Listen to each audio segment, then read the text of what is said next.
Hey guys, tonight we slip back into the foggy, torchlit streets of the Middle Ages, a place where dinner is suspicious, beds are wooden, and if you've got a little extra on your frame, let's just say, you probably won't survive this without a bruised ego, or maybe an actual bruise from those medieval benches. So before we go any further, if this quiet space makes you feel even a little less alone, you can like the video and subscribe, but only if it feels right to your heart. And hey, I'd love to know where you're listening from. Are you lying awake in a quiet room at 2 AM? Or maybe starting your day in a rainy city, eyes still heavy? Drop your time and place in the comments. Let's remind each other we're not alone out here. Now, dim the lights, let your shoulders relax, and let's begin tonight's slow, strange journey. Together, here on Timeless Sleep. You trudge through the muddy streets of your village, cloak pulled tight, hoping no one notices the way it strains across your belly. The air stinks of wood smoke and something vaguely cabbagey, and every window you pass seems to host a set of judgmental eyes.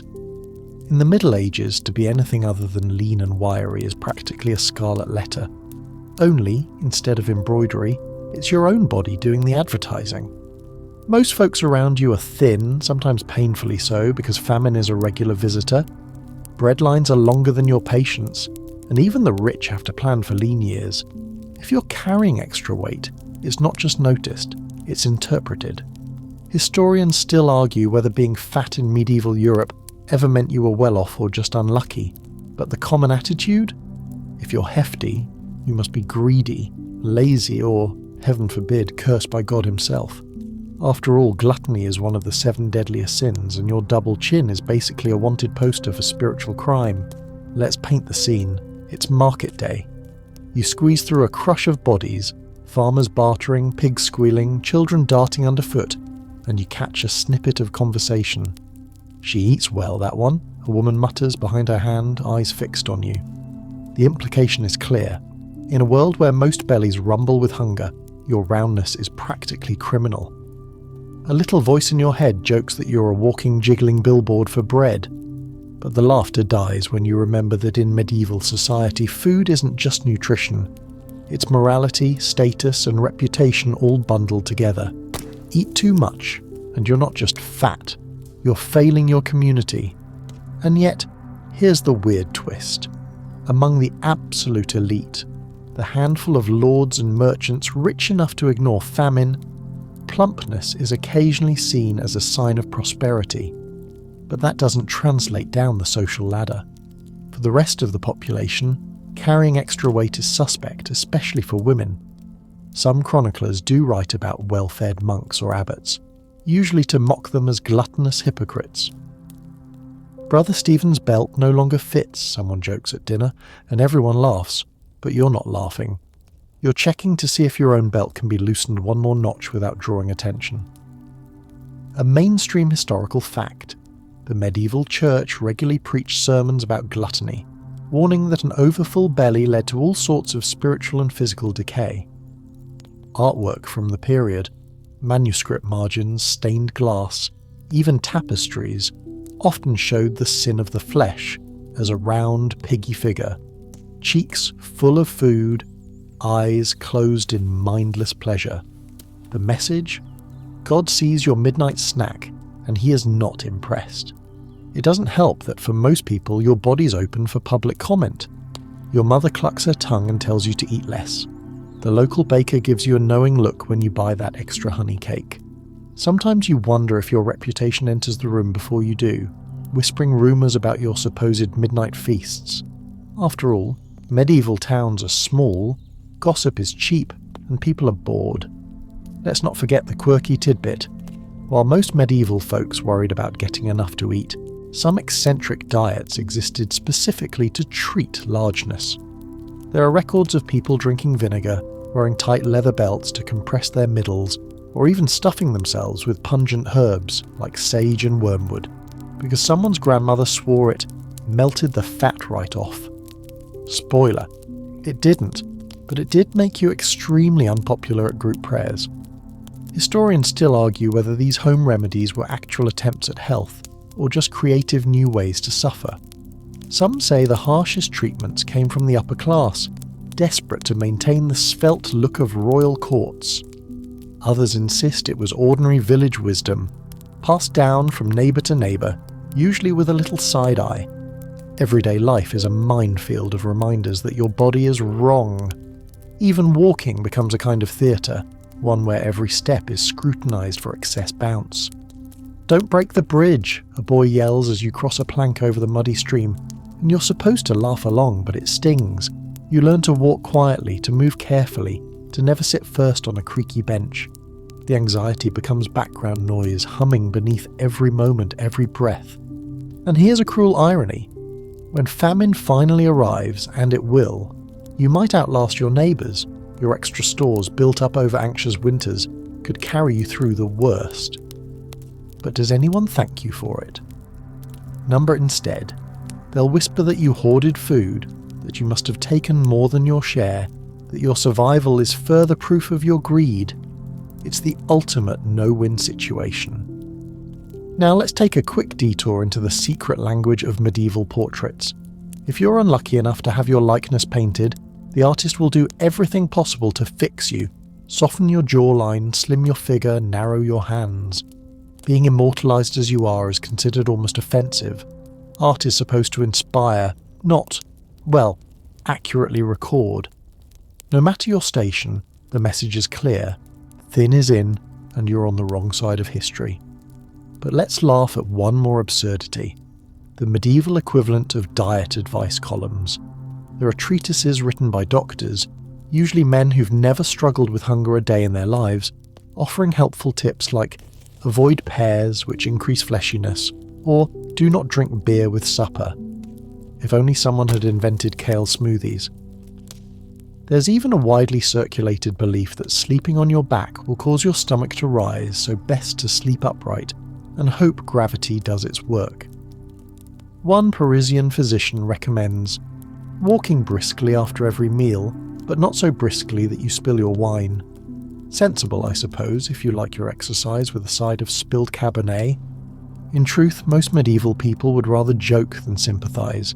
If you trip, it's because you're top-heavy. If you yawn, it's because you're hungry already. If your clothes strain, someone will offer to let out the seams, but with a smirk. These jokes are old, mean, and relentless, but they're also a way for people to signal that they've noticed, that they're watching, that you should probably try harder to hide. Your own internal monologue isn't much kinder. You try to remind yourself that bodies change, that sometimes winter is hard and spring is late.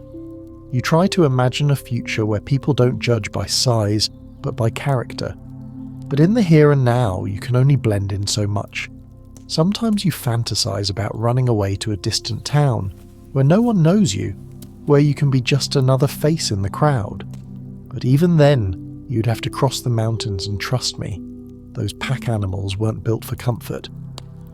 As you fall into bed, planks creaking under your weight, you dream of simpler things. A world where every meal isn't a source of shame, where laughter isn't always at your expense, where a body can just be a body. But you wake with the dawn, and reality is as unforgiving as ever. Your mother reminds you to pace yourself at breakfast. The neighbour's kid dares you to chase him through the muddy lane. The church bell tolls and you remember. Confession isn't just for the soul. In this world, your body confesses for you. And so, with a sigh, you prepare to face another day. The cloak still pulls tight, the stairs still burn, but you do your best to keep your head high. Maybe tomorrow will be easier. Or maybe, just maybe, the jokes will get funnier. The day trudges on. The sky an ever-changing quilt of grey clouds and bird silhouettes, and you're already dreading your next battle, getting dressed. Medieval fashion, as you quickly learn, has a cruel sense of humour, especially if your body doesn't fit the ideal.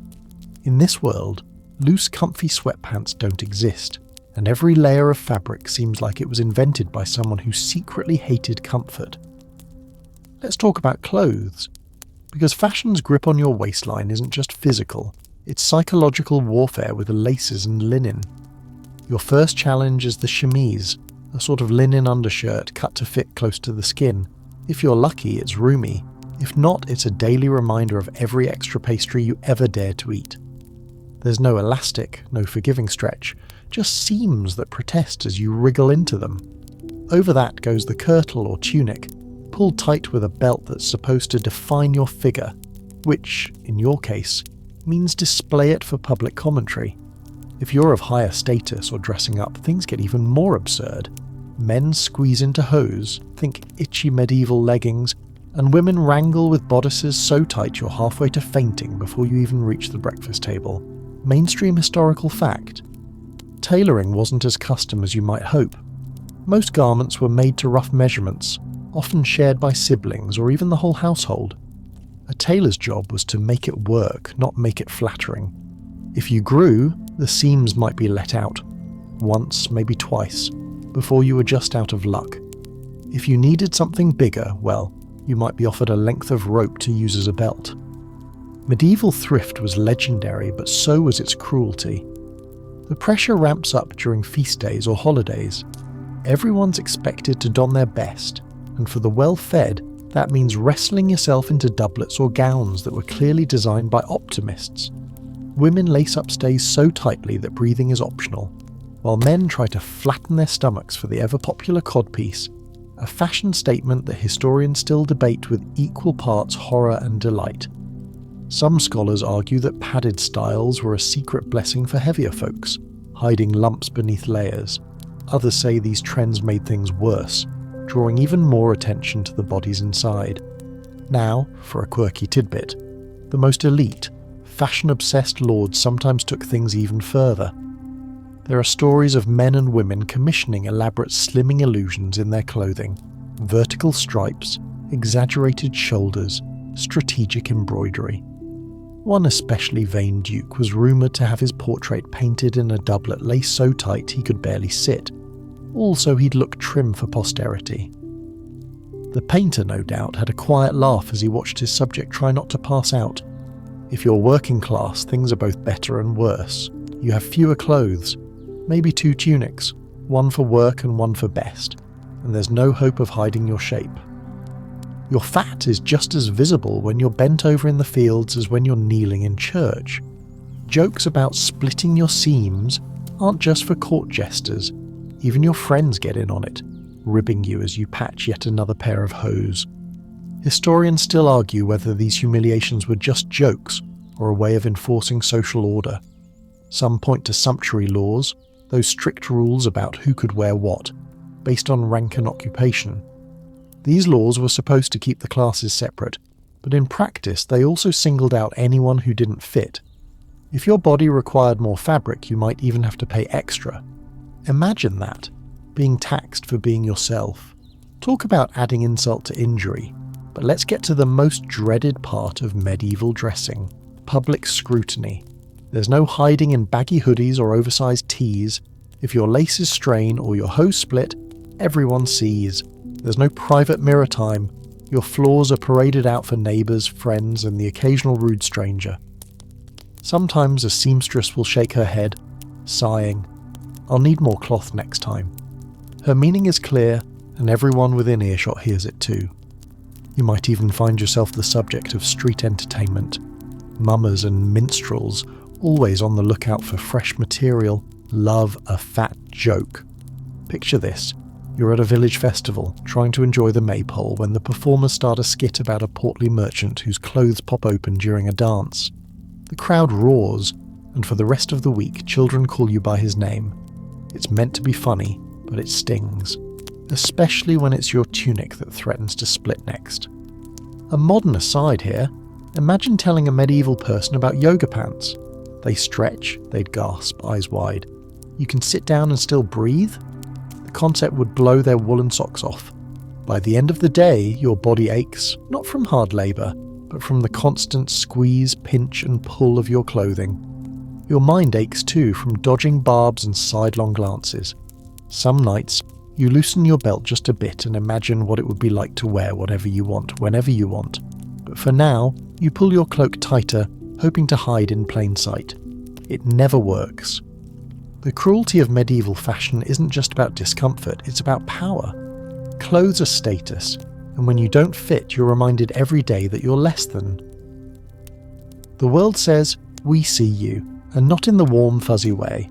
More like, "We see you and we judge you." Sometimes you'd give anything for just a little invisibility. If you're feeling brave or desperate, you might try to sew your own tunic a bit looser, but materials are expensive. Linen and wool don't come cheap, and you need every scrap for winter. There are stories of people patching together old bits, creating what we'd call a Franken garment. Fashionable, not a chance, but at least it fits, even if it makes you look like a scarecrow with a pie addiction.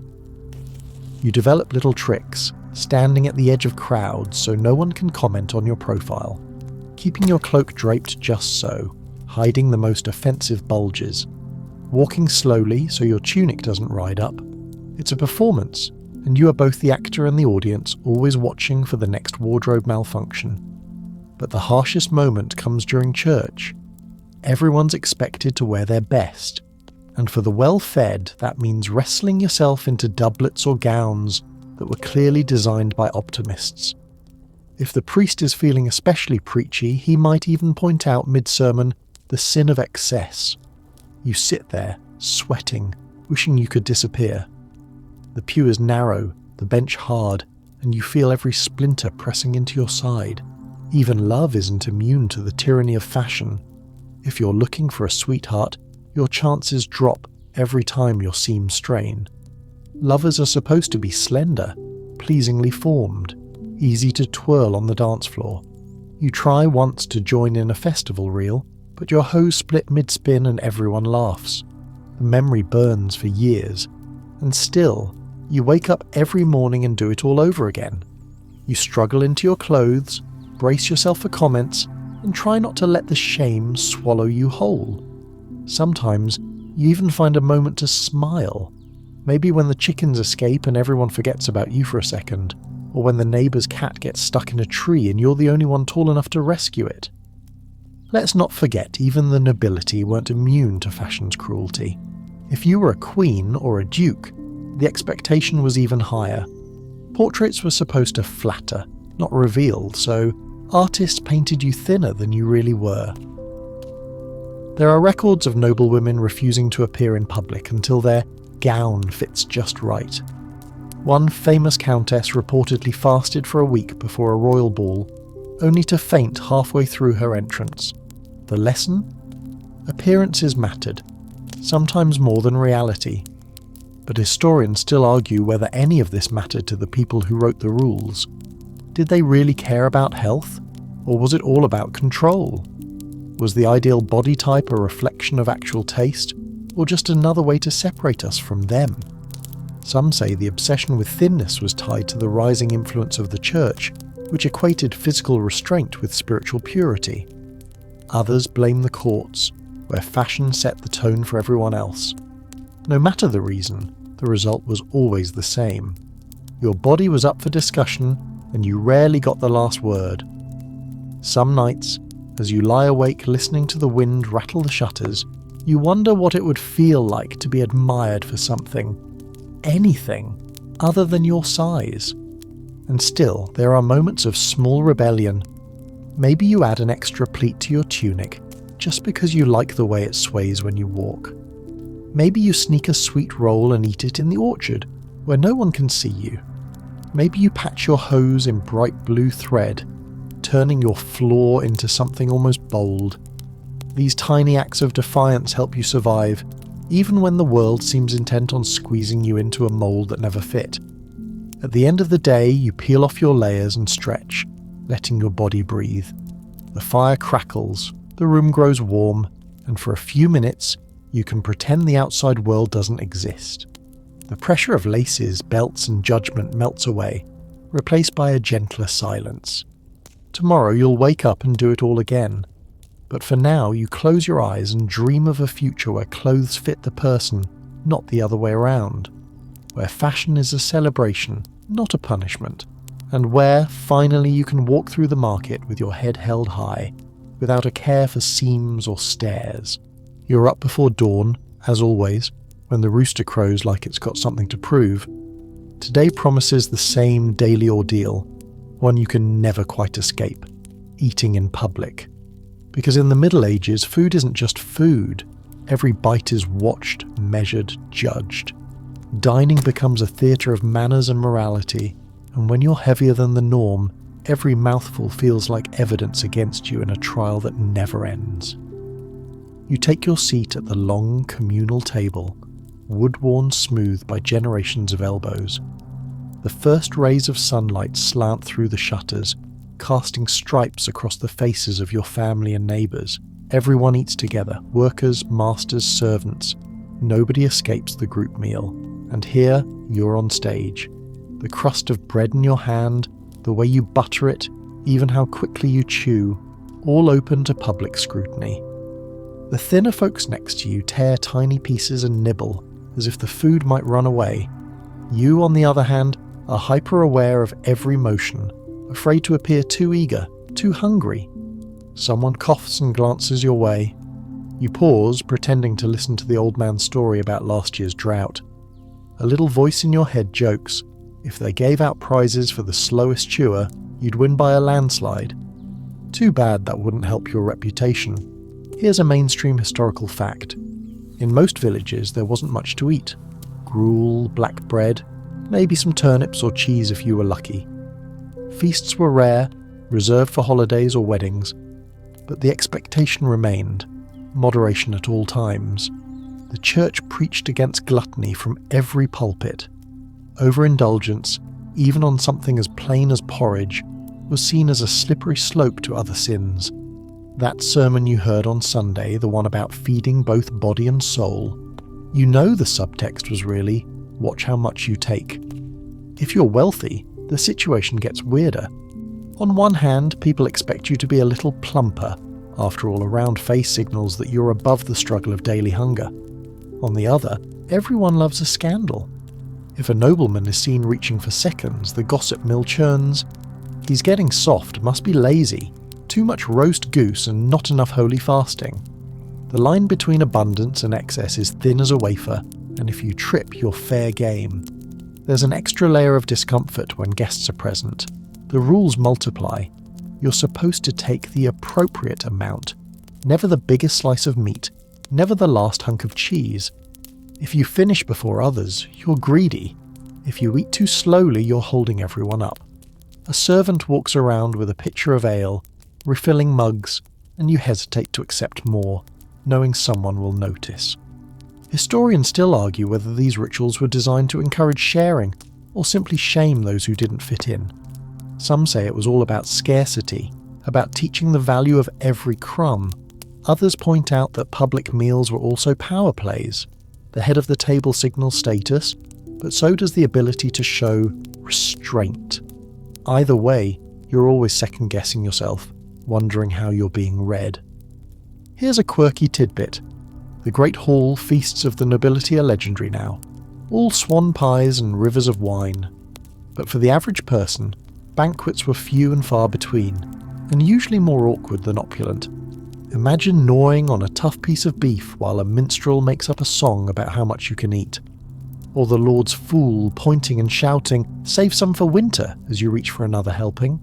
No one escapes unscathed. There are little humiliations at every turn. Sometimes food runs out before everyone is served. The host shrugs. "We planned for lean times." Eyes flick to you. If only you'd taken less. Or maybe the children are served first, and by the time the bowl reaches you, only thin broth is left. Someone snickers. "Not your day, eh?" It's meant to be playful, but the edge is always there. You can't escape the scrutiny even in private. Your own family keeps watch. Remember, Lent is coming, your mother warns. You'll need to fast. Fasting is a community event. No one wants to be the one who breaks early. When you slip up and sneak a bit of cheese after dark, guilt gnaws at you. Sometimes it feels like the whole village knows by morning. Meals become moments of performance. You learn to cut your bread into smaller pieces, to leave a bit behind for the poor, even if you're still hungry. When there's a stew, you ladle out more broth than meat, hoping no one notices. There's always a calculation. Will taking a little extra today mean more gossip tomorrow? And then there are the jokes. "Careful, the table might tip," a friend teases, or "Leave some for the rest of us." At first, you laugh along because what else can you do? But inside, you shrink a little each time, wishing you could disappear. You start to see yourself through their eyes. Always too much, never enough. Still, food is sometimes a secret solace. Alone in the kitchen, late at night, you savour the crust from the bread oven, the tang of cheese, the sweetness of a stolen apple. In these moments, you can almost forget the stares, the whispers, the sense of always being on trial. The taste is richer, the comfort deeper, when it's just for you. Here's another reality. Food is love too. A grandmother pressing an extra dumpling into your palm, a friend sharing the last fig from the market, a lover saving you the crispiest bit of duck skin. For a moment, kindness drowns out shame, but the next day the old patterns return, and you're back to counting bites, reading faces. Mainstream society never lets you rest. At fairs and festivals, competitions like who can eat the most are common, and for a brief moment, your appetite is a spectacle, not a sin. But the applause is laced with irony. "Look how much he can hold" becomes "no wonder he's so big," a compliment and an insult in the same breath. Historians still debate whether medieval jokes about eating were cruel or just a form of bonding. Some say laughter was a release, a way to handle scarcity. Others believe it policed the boundaries of belonging. If you couldn't laugh at yourself, you didn't fit in. The pressure doesn't let up with age. As you grow older, you're expected to eat even less, as if wisdom comes with restraint. Young people are forgiven for robust appetites, but a plump elder is a target for whispers about decline. At the same time, if you get too thin, they'll say you're ill. You can't win. Here's a final quirky note. Some medieval diet guides insisted that eating with the wrong hand or at the wrong pace caused both indigestion and moral decay. There are instructions to chew exactly 12 times per mouthful, to swallow quietly, to never reach across the table. You memorize these rules, even though you know you'll never fully master them. You finish your meal, stomach only half full, heart heavy. Outside, the village stirs, the smithy clangs, the baker calls, children chase geese through the street. You put on your cloak and step into the day, determined to move with confidence, even if it's all for show. As the morning unfolds, you catch your reflection in a puddle. Round face, broad shoulders, barely hidden beneath wool. You remember the feast days and fasts, the jokes and judgments, the 1,000 little ways you've learned to be small, but you're still here. You still walk the streets, still do your work, still find moments of laughter and warmth. You remind yourself, food is not the enemy. The whispers are not the truth. The table, for all its judgments, is also a place of connection, of history, of life. And you, with all your curves and corners, belong there too. The day moves on, the sun rising higher. You face what's next, the endless medieval gauntlet of scrutiny, struggle and survival. But tonight, at the table, you'll find a small joy. A bite of honeycomb, a friend's smile, a moment when nobody is looking and you can just be yourself. You might imagine, on a particularly rough morning, that somewhere in the future people will be able to pop into a clinic and ask for advice on weight management, maybe even leave with a prescription or a meal plan. In medieval Europe, you wish for nothing more than to be left alone about your size, but instead you're subjected to a parade of so-called remedies, most of them either useless or downright absurd.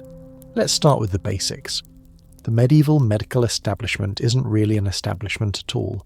You're as likely to be treated by a barber with a rusty knife as by a learned physician. And even the physicians argue constantly among themselves. Historians still debate whether medieval doctors were earnest healers or just creative guesses with impressive robes. What they agree on is this: if you're fat, you're fair game for experimentation. Mainstream historical fact.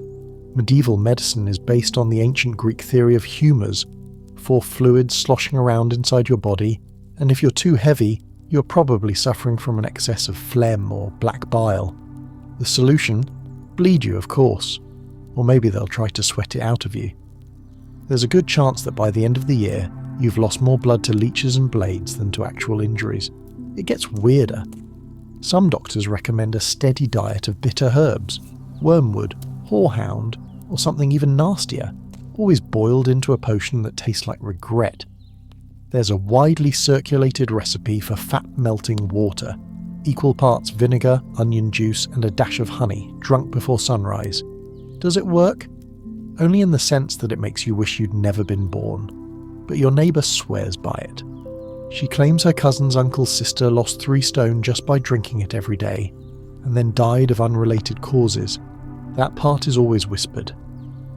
Your mother, ever helpful, collects household cures, rubbing your belly with wild sage, drinking water left overnight in a lead cup. Lead was considered medicinal, which says a lot about medieval science, and of course fasting, not just during Lent, but any time you look a little too flourishing. Some women tie cloth soaked in vinegar around their waists before bed, hoping to draw out the evil humours. The result? Soggy linens, irritated skin, and the unmistakable smell of disappointment. But the most infamous medieval weight remedy is simple starvation. Fasting is praised by both the church and the local doctor, sometimes for weeks at a time. If you can manage it, you'll be celebrated for your piety. If not, well, you clearly lack willpower. This constant cycling between indulgence and deprivation becomes its own kind of torture, and you wonder how anyone's supposed to find balance when every solution is just another way to suffer. For the elite, medical advice takes on a performance quality. Wealthy men and women employ personal physicians, whose main job is to invent ever stranger regimens for their bored, anxious masters. A duchess drinks nothing but boiled lettuce water for 3 weeks. A count commissions a special treadmill, really just a barrel you walk in, like a hamster. Word gets around, and soon everyone in the manor is rolling for their health. The results? Sore legs and a sharp decline in dignity. Meanwhile, for peasants, remedies are handed down like family heirlooms. You're told to eat raw garlic for a week, or avoid pork entirely, or only drink from the left side of the well. Some swear that bathing in cold water shocks the fat away, which if nothing else gives you a good excuse to scream at dawn. When none of it works, you shrug and go back to your chores, secretly grateful for the extra energy a hearty meal provides. Here's a quirky tidbit. In certain towns, apothecaries sell weight-reducing amulets, tiny pouches filled with herbs, worn on a cord under your shirt. If anyone asks what the smell is, you claim it's for the humours. You hope the real benefit is keeping people from standing too close in church. The treatments aren't just physical either. Every doctor and priest is quick to remind you that gluttony is a sin, so you're advised to confess your appetite as often as you feel it. Some penances are mild, an extra prayer, maybe a skipped meal. Others are harsh. You might be sent to walk barefoot to the next village, or spend a day cleaning the churchyard, all in hopes that hardship will shrink both your body and your soul. Historians still argue whether medieval medicine was truly about health or about control. Was the point to cure you, or just to keep you in line? Some believe the endless regimens were a form of social policing, making sure everyone stayed within acceptable boundaries. Others point to the simple truth: doctors had few tools and even less evidence, so they filled the gap with ritual, faith, and a dash of desperate optimism. But it's not all gloom. Sometimes the remedies make for good stories. One year, a travelling quack promises a miracle cure. He claims to have the fat-melting powder of Constantinople. The whole village lines up to buy it. You save your pennies, sprinkle a little on your supper, and promptly sneeze it back out. Turns out, it's just ground up mustard seed mixed with sawdust. For a week, everyone in town is coughing, and the quack is nowhere to be found. For once, you're not the only one looking foolish. Meanwhile, the tavern remains a safe haven. No one counts drinks there, and a round belly is just as likely to earn you a slap on the back as a scold. Here, the cure for every ill is a cup of ale and a bawdy song. You wonder if maybe the secret to happiness is less about remedies and more about company. Yet the pressure remains. Every festival brings another wave of scrutiny. You look thinner, someone shouts at May Day, and you're expected to thank them. If you don't, you're accused of pride. If you do, they say, keep it up, as though you're a plough horse in training. Some nights you dream of running away to a hermit's hut, living on roots and moss, never hearing another word about humours for the rest of your life. Here's another little-known fact. Medieval folk songs sometimes poke fun at overzealous doctors, describing them as men who'd bleed a corpse for profit. There's even a tale of a fat friar who, after a month of prescribed fasting, sneaks into the kitchen and devours 3 pies, only to be caught by the abbot. The punishment? Writing his confession in rhyme. His verses become so popular that the local children sing them at the next fair, and the abbot learns his lesson. Never underestimate the resilience of a hungry man. Still, you wake every morning to the same routines. A cup of bitter brew, a walk around the field, a whispered prayer for strength. You try the new remedies, just in case one works. You confess your cravings. You submit to the leeches. You wear your amulet and hope for a miracle. But mostly you just keep living. The irony isn't lost on you. Half the village is hungry and the other half is trying to get thinner. You wonder how the world got so tangled. You remember the old days, when a little extra was a sign of good luck, when the first fruits of the harvest meant celebration, not self-denial. Now, every bite is a calculation, every cure a little punishment. Still, you survive. At the heart of it, medieval remedies are about hope, the hope that this time you'll find the right trick, the secret that lets you eat your fill and still walk through town with your head high, the hope that someday your body will stop being a problem to solve and start being just yours. Tonight you sit by the fire, knees aching, belly full, and you laugh with your family about the fat-melting powder and the quack's mysterious disappearance. The world is hard, but sometimes laughter is the only medicine you really need. The fire burns low, the remedies fade into memory, and you close your eyes, promising yourself that tomorrow you'll try again. Maybe with less vinegar, maybe with more patience, maybe with a little more kindness for your own stubborn, hopeful heart. The next morning you hear the familiar clatter of hooves and cartwheels on the cobblestones, a sound that means it's time to head out of the village, maybe to market, maybe to visit relatives, or maybe to deliver something for the Lord. Whatever the reason, you know what's coming, the inevitable struggle with medieval transportation. Because if being fat in the Middle Ages is a trial, riding a horse or squeezing into a wooden cart is the part where the world really starts laughing at your expense. Let's start with the noble steed. In paintings and tales, knights are always shown astride their proud chargers, tall, gleaming, strong enough to carry an armoured warrior into battle. The reality: most horses in medieval Europe aren't much taller than a modern pony, built more for endurance than for show, and certainly not for carrying more than a few £100, especially without complaint. As you approach the stables, the stable boy gives you a sideways glance. "Hope old Daisy's had her oats," he jokes, patting the horse's neck. You laugh politely, but you can feel the eyes of half the village on you. Climbing into the saddle isn't graceful at the best of times. Add a few extra pounds and suddenly you're the main attraction. If you have a servant or friend, they might try to help, but the result is often just more embarrassment. A push here, a heave there, the occasional suggestion that maybe you'd be better off walking. Here's a mainstream historical fact. Horses were valuable and relatively scarce, reserved for those who needed them most. Lords, messengers, travelling merchants. The average peasant might never ride a horse at all. But if you did have access, your size was immediately apparent. There are records of overburdened horses and even sumptuary laws that restricted certain people from riding altogether, sometimes out of concern for the animal, sometimes just for appearances. You manage to get settled, feeling the saddle creak beneath you. Daisy shifts, her ears flicking back, and someone mutters, "Careful she doesn't bolt." You roll your eyes, but inside the anxiety gnaws. You've heard the stories. The time the baker's uncle sat on a mule and the poor beast simply lay down in protest, refusing to move until someone fetched half the village to coax her up again. The story is still told at every feast, with extra flourishes for comic effect. Now, whenever you approach a horse, people start taking bets on whether the tale will be repeated. Historians still argue whether these jokes were truly mean-spirited, or simply a way to deal with the scarcity and fragility of medieval livestock. Some suggest they were a subtle form of policing, reminding everyone of their proper place and abilities.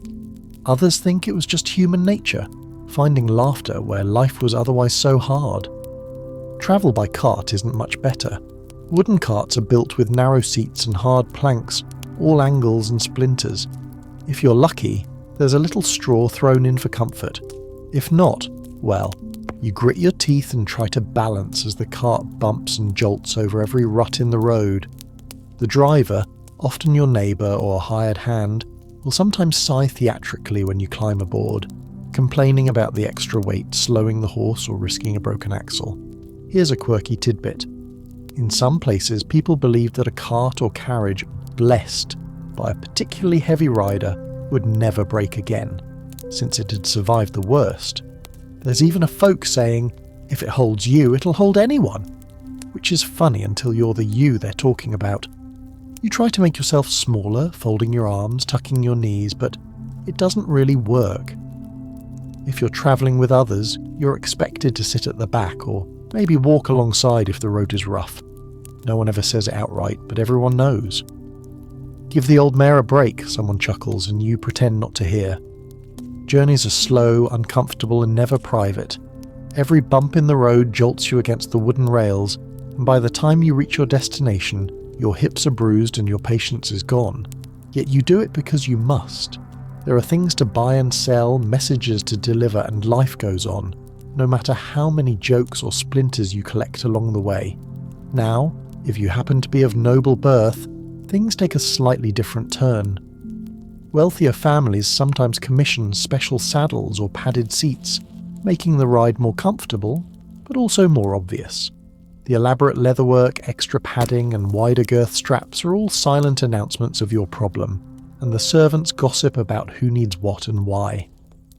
Portraits from the period show lords and ladies perched delicately, but the reality is often more awkward, a constant negotiation between pride and pain. Some historians argue that, for the very rich, being plump could even be a status symbol, a sign that you didn't have to work the fields or walk long distances. But those same historians point out that the jokes and jibes still flew, maybe even more so, because the wealthy were easy targets for satire. Poets and minstrels loved a story about a fat lord whose horse groaned beneath him, or whose coach wheels gave out halfway to the next manor. You learn quickly to pack light. The fewer bags and parcels, the better your odds of a less uncomfortable ride. But the road itself is unforgiving, miles of mud, stones, and unpredictable weather. Shoes aren't made for comfort, and if you walk instead, the blisters come quickly. Sometimes you wonder how anyone, thin or heavy, makes it through a lifetime of these journeys. Here's another folk belief. If a traveller broke a horse or cart, it was a sign of bad luck, and the next person to use it should leave an offering, a coin, a scrap of cloth, even a bit of bread. You hear tales of people stuffing extra padding under the seat just in case, or carrying a charm to ward off accidents. Of course, when accidents do happen, it's always blamed on too much weight, never bad roads or poor carpentry. Travel can also mean public humiliation. Arriving at a festival or church event, you step down from the cart, brushing off the inevitable comments. If the seat is broken, someone shakes their head and says, "Time to get a new carpenter," as if the wood wasn't already half rotted before you sat down. Sometimes children make up songs, little rhymes about riding the rails or cracking the cart. You force a smile, even join in once or twice hoping to blunt the sting. But there are moments of real kindness too. The village healer might offer you an extra cushion. The cart driver might slow down for your sake. On the best days, you find a rhythm. The steady plod of hooves, the creak of the wheels, the soft chatter of birds in the hedgerows. You look out at the fields, the endless sweep of green, and remember that the journey is part of life, however difficult. Historians still debate whether these travel woes were as universal as they seem. Some point to accounts of robust, joyful travellers who shrugged off discomfort and made jokes of their own expense. Others insist that for those carrying extra weight, every mile was a new opportunity for embarrassment and exclusion. The records are contradictory. full of exaggeration and myth. If you ever need to cross a river, well, brace yourself. Ferrymen are notorious for complaining about heavy cargo. There are even stories of passengers being left behind because the boatman feared for his craft. Most of the time it's just bluster, but it wears on you all the same. But here's a strange twist. In a handful of legends, the fat traveller becomes a hero. There's the tale of a portly merchant who sinks a leaking raft, only to plug the hole with his own cloak and save everyone aboard. For a brief moment, your size is recast as strength, resilience, even resourcefulness. Too bad these tales are few and far between. On the road home, the aches settle in. Your back, your hips, even your pride feels battered. But you also realise you've made it, despite the jokes, the discomfort, the endless commentary. You climb down from the cart, stretch your limbs and head inside, grateful for the sturdy ground beneath your feet. You might share a laugh with your travelling companions, swap stories about the worst journeys, and for a moment the sting of the day fades. After all, everyone suffers on the road, just in different ways. Before you drift off to sleep that night, you remember something the healer once told you. All bodies break a little, one way or another. The trick is to keep going. So you do. One journey, one day, one sore, stubborn step at a time. The sun barely crests the rooftops when you find yourself facing another uniquely medieval ordeal. Finding and keeping a job. For most people, work in the Middle Ages isn't just about putting food on the table. It's identity, reputation, your ticket to a scrap of land or a spot by the communal fire. But if you're heavier than most, your opportunities narrow faster than a church door at midnight. Let's be blunt. Medieval jobs are physical. The options are blacksmith, baker, field labourer, shepherd, weaver, apprentice to the tanner, or maybe, with a little luck and literacy, a scribe or clerk. Each role has its own expectations, traditions, and all too often a certain body ideal. Being robust is sometimes seen as a plus for back-breaking farm work, but there's a difference between muscle and softness. The line is blurry, and for you, it often means endless explanation. Why you can't bend as easily, why you tire faster, why you need just a little more bread at midday. Mainstream historical fact. Most medieval villagers worked from before sunrise until well after dark, 6 days a week. Calories were burned fast, food was scarce, and a lean, sinewy frame was considered normal. If you stood out, rounder face, thicker waist, softer hands, people noticed, and not always kindly. Some jobs, like blacksmithing or masonry, demanded a strong back and arms. You might think your extra bulk would help, but the reality is more complicated. Blacksmiths, for example, are expected to swing hammers all day, lift heavy iron, endure punishing heat. If you can't keep pace, the master will grumble. Apprentices whisper about too many pies, not enough push-ups. Sometimes the work suits you. Sometimes you feel every joke settle in your bones. Weaving and spinning, meanwhile, mean long hours hunched on a stool, feet working the pedals, hands guiding wool or flax. For women especially, dainty is praised. A fuller figure draws giggles. Mind you don't snap the spindle, and if your knees knock the frame, you'll hear about it for weeks. Here's a quirky tidbit. In some guilds, especially the more prestigious ones like goldsmiths or scribes, there were informal weight tests. Not official, but real enough. A new apprentice would be offered a tunic from the last boy.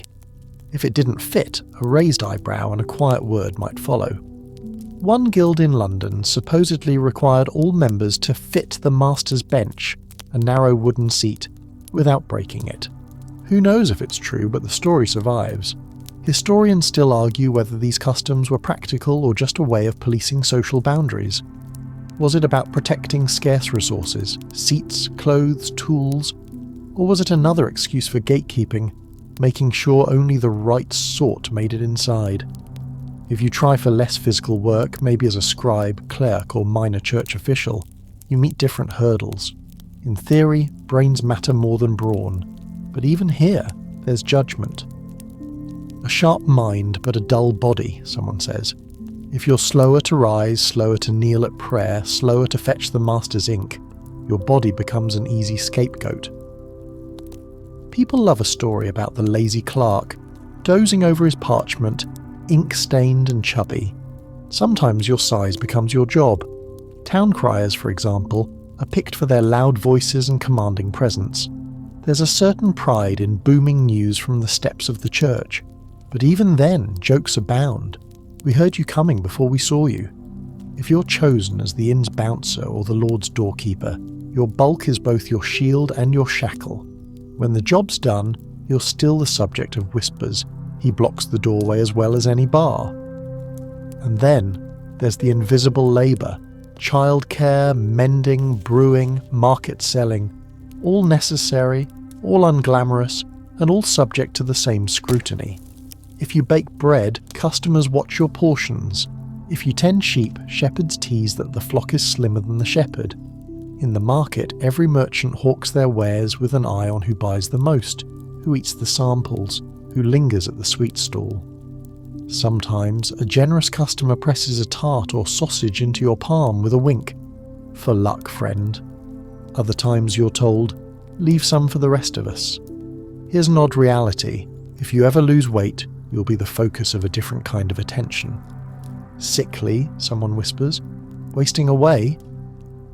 In a society where famine is never far, sudden thinness is as suspicious as softness. There's no winning. The village's gaze always finds something to pick at. The worst part is, sometimes your body is used against you. If there's dispute over wages, over a botched job, over a lost item, someone might say, "What do you expect?" All he does is eat. Even if you work as hard as anyone, the myth of laziness clings. You feel it most at payday, when coins are counted and stories traded. If you're heavier, people assume you've stolen the best morsels, hidden extra bread, or shirked chores. No one says it out loud, but the suspicion lingers like the scent of boiled cabbage. Still, there are jobs where size is an asset. Some festival roles, playing the jolly friar in pageants, or the fearsome ogre in mummer plays, are almost always given to the largest villager. The town needs its characters after all, and you fill the part well. There's some comfort in making people laugh on your own terms, but it's a double-edged sword. Laughter, in the Middle Ages, is rarely kind. Occasionally your body earns you unexpected respect. In a winter blizzard, when others are shivering and weak, your warmth helps you endure longer shifts at the mill. At harvest, you lift a sack of grain with a grin while others gasp. Built for plenty, someone mutters, and just for a moment it's a compliment. You hang on to those moments. But for every good day, there are 3 bad. When the Lord's bailiff calls for new hands, you line up with the others, hoping for work. Sometimes you're turned away with a shake of the head. We need someone nimble, or worse, you're chosen for the hardest task, the job no one else wants. He can handle it, the bailiff says. He's got reserves. Your back aches before you even start. Historians still debate whether medieval society was truly meritocratic, the idea that anyone, no matter their shape, could rise on skill alone. The stories of saints and scholars suggest it was possible, but the everyday reality is less kind. If you don't fit, you fight harder for every chance, every crumb, every nod of approval. There's also the ever-present threat of injury. A fall, a twisted ankle, a sickness that lingers. Any of these can end a labourer's career. Recovery is harder when you're larger. The doctor's remedies more severe. Sweat it out, they say, or eat less, as if that solves everything. Your family worries and the neighbours watch, waiting to see if you'll get back to normal. Still, you press on. Every day you show up, at the forge, the fields, the kitchen. You find pride where you can. Maybe you teach a younger apprentice a better way to lift, sparing their back. Maybe you're the one with a joke or a story at the end of a long cold shift. Maybe, despite everything, you're the last to leave, closing the door behind you as dusk falls.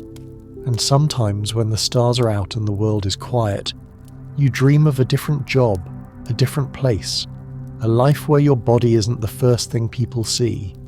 You imagine yourself in a scriptorium surrounded by books, or on a distant road as a wandering storyteller, where words matter more than waistlines. But the Middle Ages have little patience for dreamers. Morning always comes, The chores never wait. Still, you do what you must, again and again, because work is survival, and survival is victory enough. As you drift off to sleep, the aches of the day settle in your bones. You promise yourself, tomorrow, you'll do it all again, and maybe, just maybe, you'll find a way to laugh first. You wake to the clang of the church bell and the scent of rye bread baking in the next room. Another day, another round of social hurdles, this time around the food that both tempts and torments you. Because in the Middle Ages, mealtimes aren't just about eating, they're stages for performance, pressure, and the unwritten rules that make every bite complicated.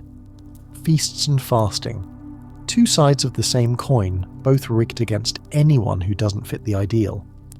Feasts come rarely for most people, but when they do, weddings, saints' days, or the harvest festival, they're big, loud, and impossible to avoid.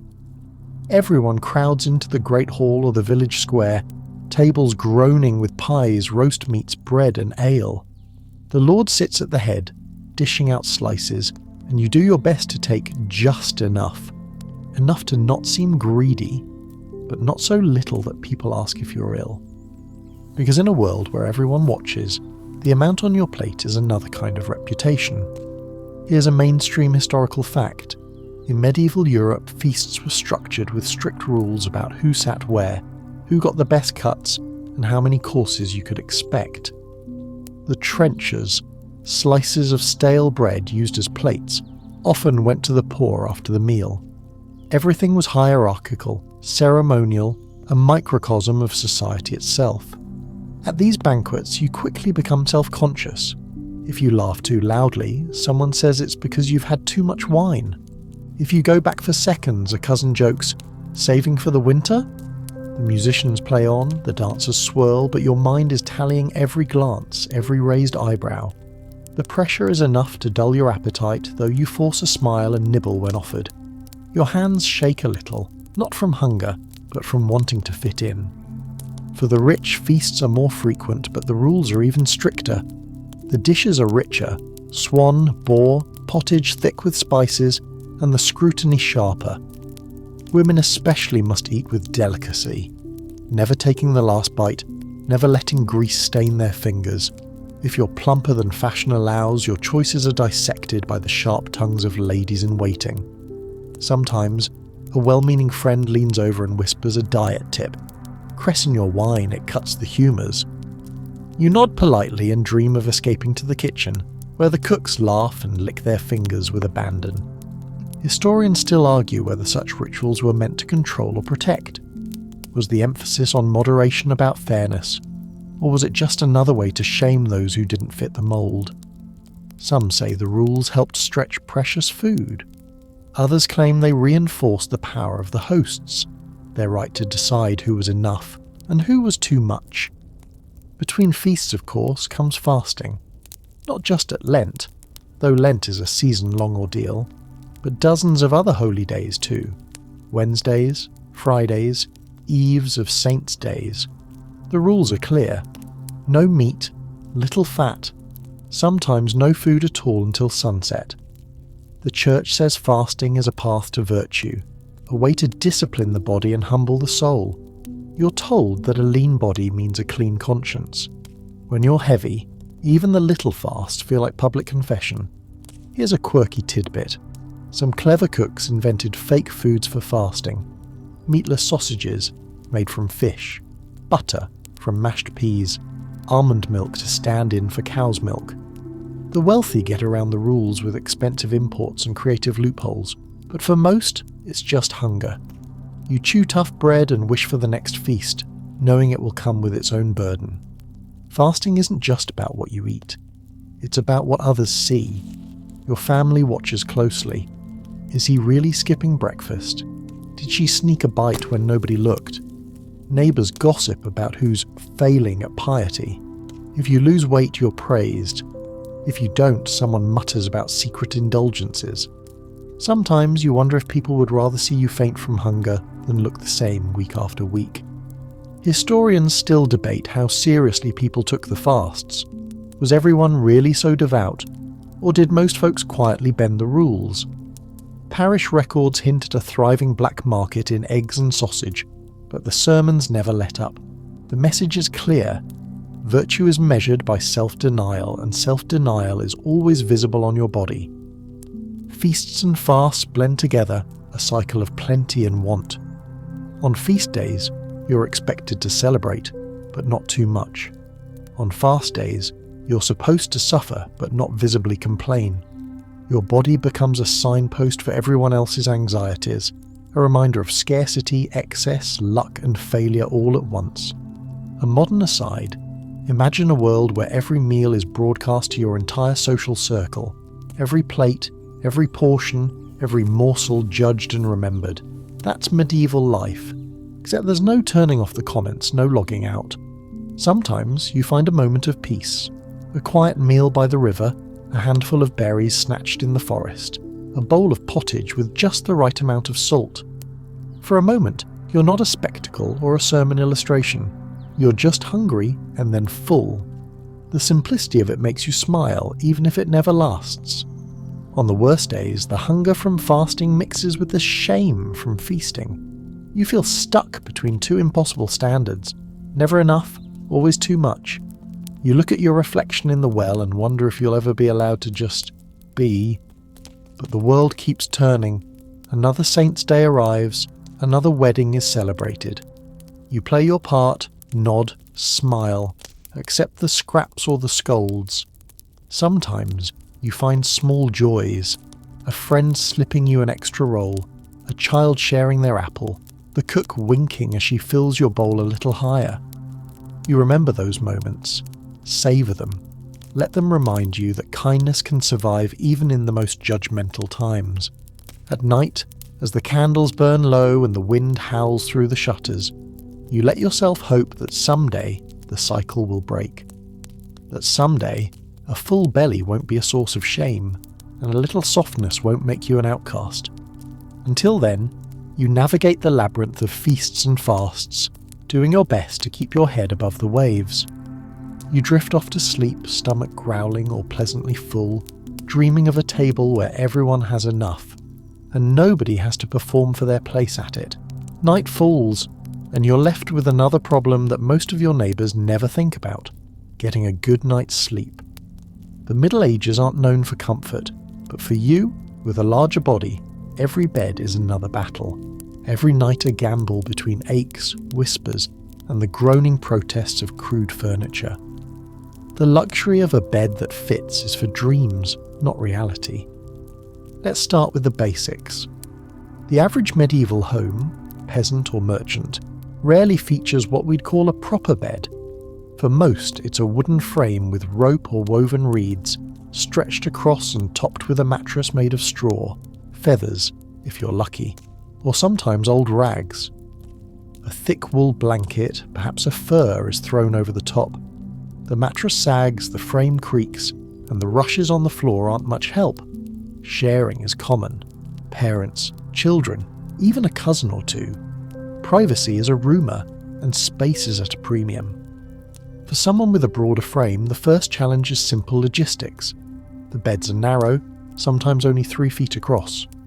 Rolling over means colliding with whoever shares your sleeping space, or more likely nearly toppling off the side. If you're taller or heavier than most, your feet dangle, your shoulders push against the frame, and the blanket never quite covers everything. Every movement is a negotiation, every sigh a potential wake-up call for the whole family. Mainstream historical fact: in medieval times, sleep was often split into first sleep and second sleep. People would nod off after dusk, wake in the middle of the night for prayers or chores, then doze again until sunrise. If you're large, that means 2 rounds of wrestling with your mattress, trying not to wake the sleepers crammed in beside you. It doesn't help that beds aren't built for weight. You lie down carefully, hoping the ropes don't snap or the frame doesn't crack. If it does, you're the punchline for weeks. There goes the bed again. Must have had an earthquake. Even when nothing breaks, the springs squeal and the posts groan, drawing giggles and rolled eyes from the others. Repairs are expensive, so each night you lie extra still, like a guest in your own home. Historians still argue whether bed size and quality reflected a family's wealth or just their priorities. Some believe prosperous households spent extra on wider beds, feather mattresses and plush pillows, while others insist that even the rich skimped, saving their money for clothes or feasts. Either way, few had the space or resources to tailor beds to individuals, especially not for the unusual body. It's not just the bed either. If you snore, and heavier folks often do, you're likely to be nudged awake, teased in the morning, or outright banished to the hearth if your family gets desperate. There are remedies, of course, sleeping upright, stuffing herbs under your pillow, or tying a rag around your jaw. None really work. Your snoring is the subject of many jokes. Sounds like the town mill, your uncle grumbles. If you toss and turn, you're blamed for the lumps in the mattress or the bruises on your sleeping partner's shins. Here's a quirky tidbit. Some medieval doctors believed sleeping on your right side would prevent excess flesh from settling, as if your body were a sack of flour that needed proper storage. One medical manual recommends propping yourself with 2 firm bolsters and a small wooden wedge. You try it once and wake up with a sore neck and a bruised ego. That's the end of that experiment. The struggle doesn't end when the sun rises. If you're stiff and sore, there's little sympathy. You should get more exercise, someone says, or maybe less bread with your supper. The mattress is blamed, but the blame lingers on your body. Sometimes you're expected to rise early and help remake the bed, lifting heavy bundles of straw or smoothing out the reeds, all while your muscles protest. The chores of sleep don't end with dreaming.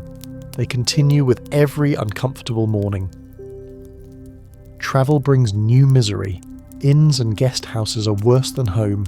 If you can afford a bed at all, it's likely smaller and rougher than what you're used to. The innkeeper sizes you up, points to a narrow cot and mumbles, "Don't move too much." If you're lucky, the other travellers are thin and agreeable. If not, it's a night of elbows, knees and whispered complaints. More than once you're forced to sleep on the floor, wrapped in your cloak, grateful for the warmth of the kitchen hearth but wishing for a real mattress. If you're wealthy, you might have a grand canopy bed, but size alone isn't comfort. Feather mattresses compress under your weight, pillows flatten, and even silk sheets can't stop the ache in your hips or shoulders. Servants gossip about the lord's midnight fidgeting or the lady's bed frame that groans like the drawbridge. Sometimes you commission repairs or new furniture, but each delivery is another round of public attention. Needed a bed for 2, eh? The carpenter's joke, winking at your expense. Historians still debate how much these struggles shaped medieval attitudes toward body size. Was a soft body seen as a sign of comfort or as evidence of laziness? Did discomfort at night make people more irritable, more judgmental during the day? Some suggest that lack of sleep played a role in the era's legendary crankiness. Others claim the struggle simply became another way to reinforce the ideal. Thin is practical, thin is pious, thin sleeps through the night. What little privacy you have at bedtime becomes precious. Sometimes you sneak away to the hayloft or the barn, hoping for solitude. The animals don't judge, they just snuffle and settle around you, grateful for the warmth.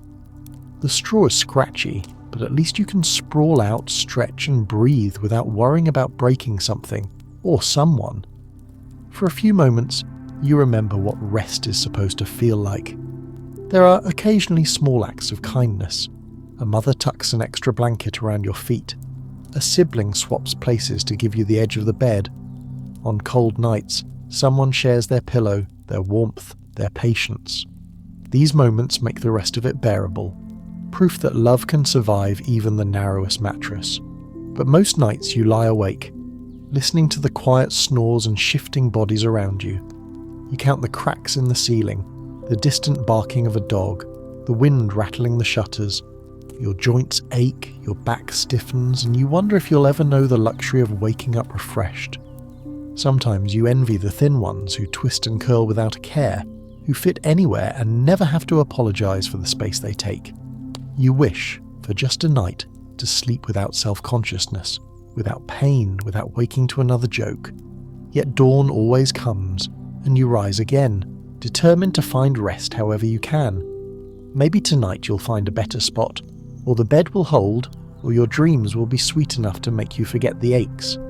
You tie on your cloak, shake the straw from your hair, and step out into the chill of the morning, one more survivor of the medieval night. The world waits, unforgiving as ever, but you carry on, shoulders sore, spirit stubborn, still searching for comfort in a world that rarely offers it. By now, you've probably noticed that life in the Middle Ages is a long parade of tests, of your patience, your pride, and often your heart. And if you're heavier than the village average, the next test can be especially cruel, finding love, or even just a little romance. Medieval beauty standards are a moving target, but one thing rarely changes: thin is in, and softness, especially in a woman, is either the butt of a joke or the subject of a sermon. Let's set the scene. You're at a harvest dance, lanterns swinging, fiddles playing, everyone dressed in their best. The air smells of apples and hay. You watch couples pair off, hands clasped, faces flushed from cider and excitement. You're hopeful, even a little nervous. Will anyone choose you tonight? You try to catch the eye of someone you've admired for months, but they look past you, laughing with friends. You smooth your tunic, wishing it fit just a bit looser, and practice your most charming smile. Mainstream historical fact: medieval poetry and courtly love stories might swoon over pale skin, bright eyes, or delicate hands, but most of all, they idolize slender waists, willowy limbs, and faces like the new moon. If you're not blessed with these features, you're not the inspiration for troubadour ballads. You're the one who listens, clapping politely, while the favourites twirl across the floor. Of course, there are exceptions. Some regions and eras do value roundness, a sign for the elite of abundance and fertility. A wealthy merchant's wife might be praised for her rosy cheeks and full figure in a winter portrait. But down at street level, the standards are stricter. A serving girl with broad hips is more likely to get a wink from the cook than a secret love note. A miller with a big belly might be respected for his strength, but rarely for his looks. It gets worse when parents and relatives get involved. Marriages are rarely about love. There are alliances, trades, a way to climb the social ladder or at least keep from falling off. If you're heavier, you become a good match for the right sort, often meaning someone older, poorer, or similarly afflicted. A hopeful young man with a round face and gentle eyes might be quietly redirected toward practical unions. A girl who doesn't fit the village ideal is told to be grateful for any offer. No one says it outright, but you can feel it. Your body is a bargaining chip, not a gift. Here's a quirky tidbit. Medieval matchmaking often involved neighbours and family friends. There were even professional go-betweens known as bawds or marriage brokers who would sing your praises, sometimes a little too creatively. She's strong as an ox, never sick a day, or he's got a belly but also a fortune. The flattery was as transparent as ale in a clean glass. The best brokers could spin a paunch into a virtue. You'll never starve married to him. But everyone knew what was left unsaid. Historians still argue whether these attitudes were fixed or flexible. Did war, famine, or changing times ever soften the standards? Some say that in times of hunger, a bit of extra flesh was prized, a promise of children and survival. Others insist that the old jokes and judgments clung on no matter what, passing from generation to generation, but nothing stings like rejection. You overhear someone say, "She's sweet, but she'd squash me in a hug," or "He's nice, but I want a man who can dance all night, not just eat all night." You try not to let it show, but every comment echoes later in the dark when you're alone. Even kind friends offer advice. Maybe skip the honey cakes for a month. Meant to help, but it hurts all the same. Weddings are the hardest. Watching the ceremonies, flowers, laughter, promises made. You can't help but wonder if you'll ever stand at the altar, eyes locked with someone who truly wants you, not just your dowry or your labour. The songs are about longing and love, but you notice the unspoken rules. The bride's dress is always small, the groom's belt always tight. At the feast afterward, the happiest couples are thin and young, passing each other sweet bites as if calories don't exist. You smile, you clap, you dance if asked, but inside, a small ache grows. Yet sometimes love sneaks in the back door. Maybe it's the baker's apprentice who winks as you buy your bread, or the shepherd girl who shares her lunch with you on a rainy day. These moments feel stolen, secret, precious. Proof that kindness and attraction can survive even the harshest rules. And there are places and times when people look past size entirely. In a crowded tavern, with mugs raised high and music filling the rafters, laughter matters more than waistlines. If you're generous, quick with a story or a joke, you can be the heart of the room, the one everyone wants at their table. Some couples bond over shared struggles. No one else understands how it feels, you whisper to each other, and in that, you find comfort. There's also the quiet love that grows with time. Two people who start as friends, helping with chores, sharing secrets by the riverbank, exchanging glances across the pew at church. These loves don't make it into poems, but they last, weathering the years and the gossip. The world may not cheer, but you learn to savour what you have. Still, the world is full of reminders that you're other. Children laugh and point, mimicking the adults. Strangers call out, "Careful, don't crush me," or "Room for two on that bench?" You become wary, bracing for the next joke, the next sidelong look. Sometimes you try to change. You eat less, walk more, pray for a miracle. For a while it seems to work, until the next festival, the next winter, the next stretch of bad luck. Your body is stubborn, holding on to every bit of softness like a secret. Eventually you give up, or you make peace with it. You learn to love yourself the way you wish others would. Historians still debate whether medieval folk ever truly saw inner beauty. Was kindness, humour, or generosity ever enough? Or did everyone, from the lord to the farmhand, bow to the idol of thinness? The truth is probably somewhere in between, a mix of longing and reality, hope and habit. As years pass, you notice something. The old couples, the ones who survived famine and war, rarely look like the ballads describe. They're broad-shouldered, soft around the middle, hands joined in quiet understanding. Maybe love changes the rules, or maybe the world gets tired and stops caring. You wonder if, one day, people will remember the laughter and warmth, not the inches and pounds. In the end, you carve out a space for yourself, a small corner of the market, a circle of friends who see more than size.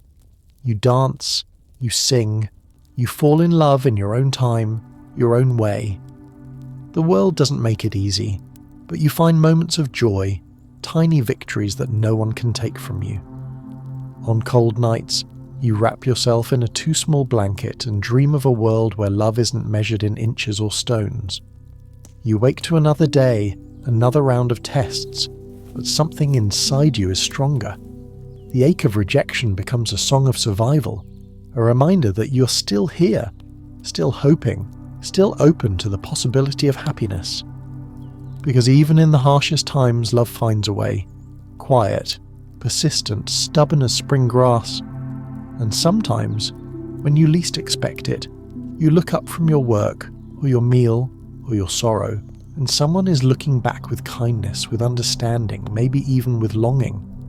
In that moment, all the jokes, all the shame, all the lonely nights fade away, and you remember you are worthy just as you are.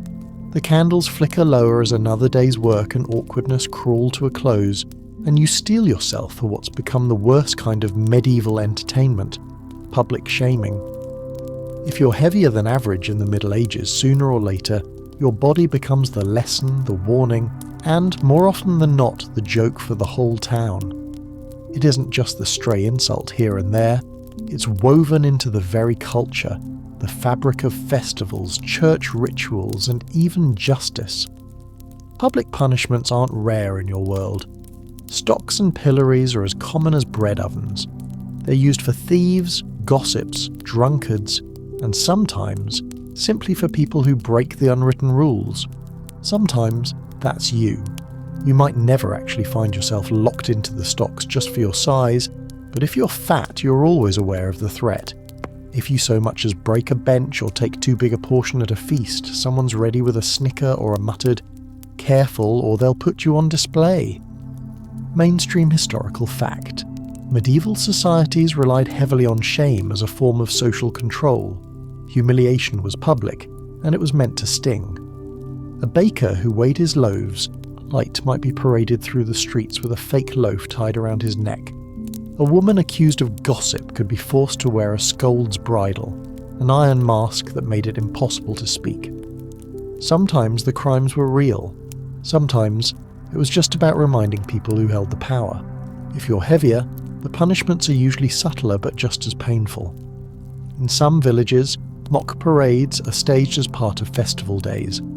The King of Fools is chosen, often the roundest man, dressed in rags and led around while people laugh and hurl scraps.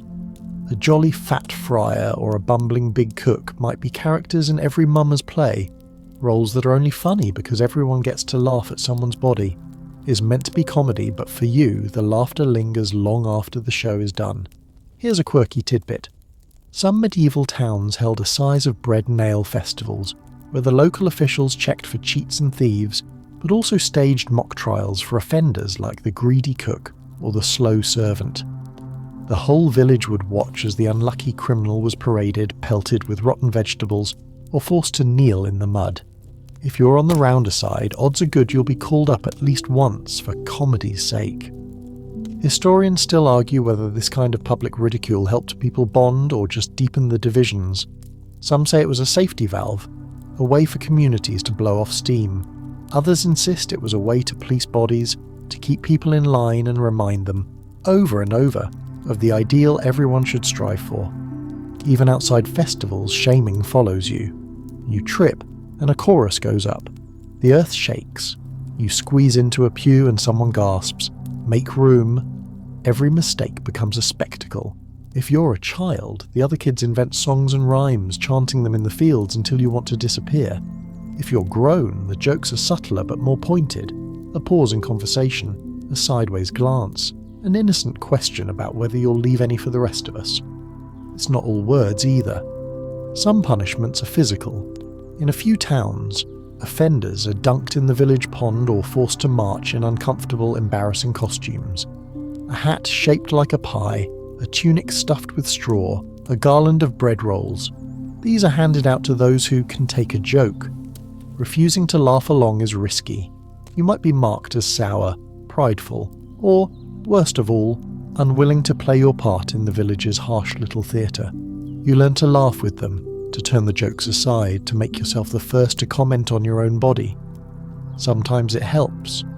Sometimes, for a little while, you feel almost accepted, like your role in the ritual protects you from worse, but inside the pain piles up, slow and heavy as winter snow. Here's another mainstream historical fact. Churches played a central role in these shaming rituals. Sermons about gluttony and excess were common, and sinners were sometimes called out by name. If your body showed what the priest called evidence of indulgence, you might be summoned for special penance, or made to confess before the whole congregation. Medieval priests knew how to wield humiliation like a weapon. Historians debate how much of this was about discipline and how much about entertainment. Some records describe audiences who wept with laughter at the expense of the village glutton. Others note moments when the crowd turned ugly, hurling not just words but stones. Even the most pious societies needed scapegoats, and a plump neighbour was an easy target. There are rare moments when the laughter turns, when someone steps forward to help, to offer a hand or a gentle word.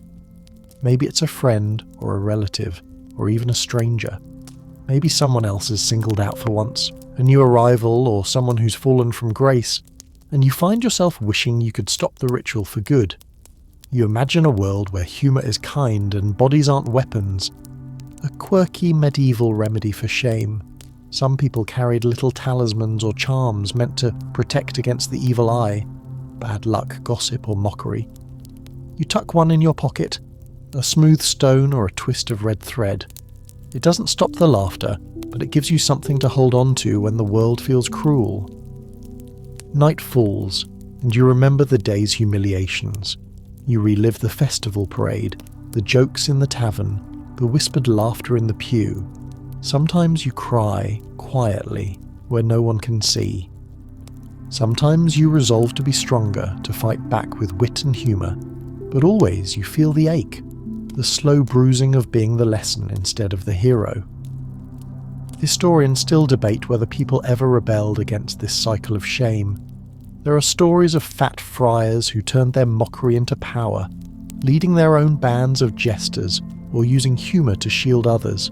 Some say the best storytellers and minstrels were those who knew how to turn pain into laughter, who could make even the Lord's cruelest joke seem like nothing at all. Still, it's a lonely kind of armour.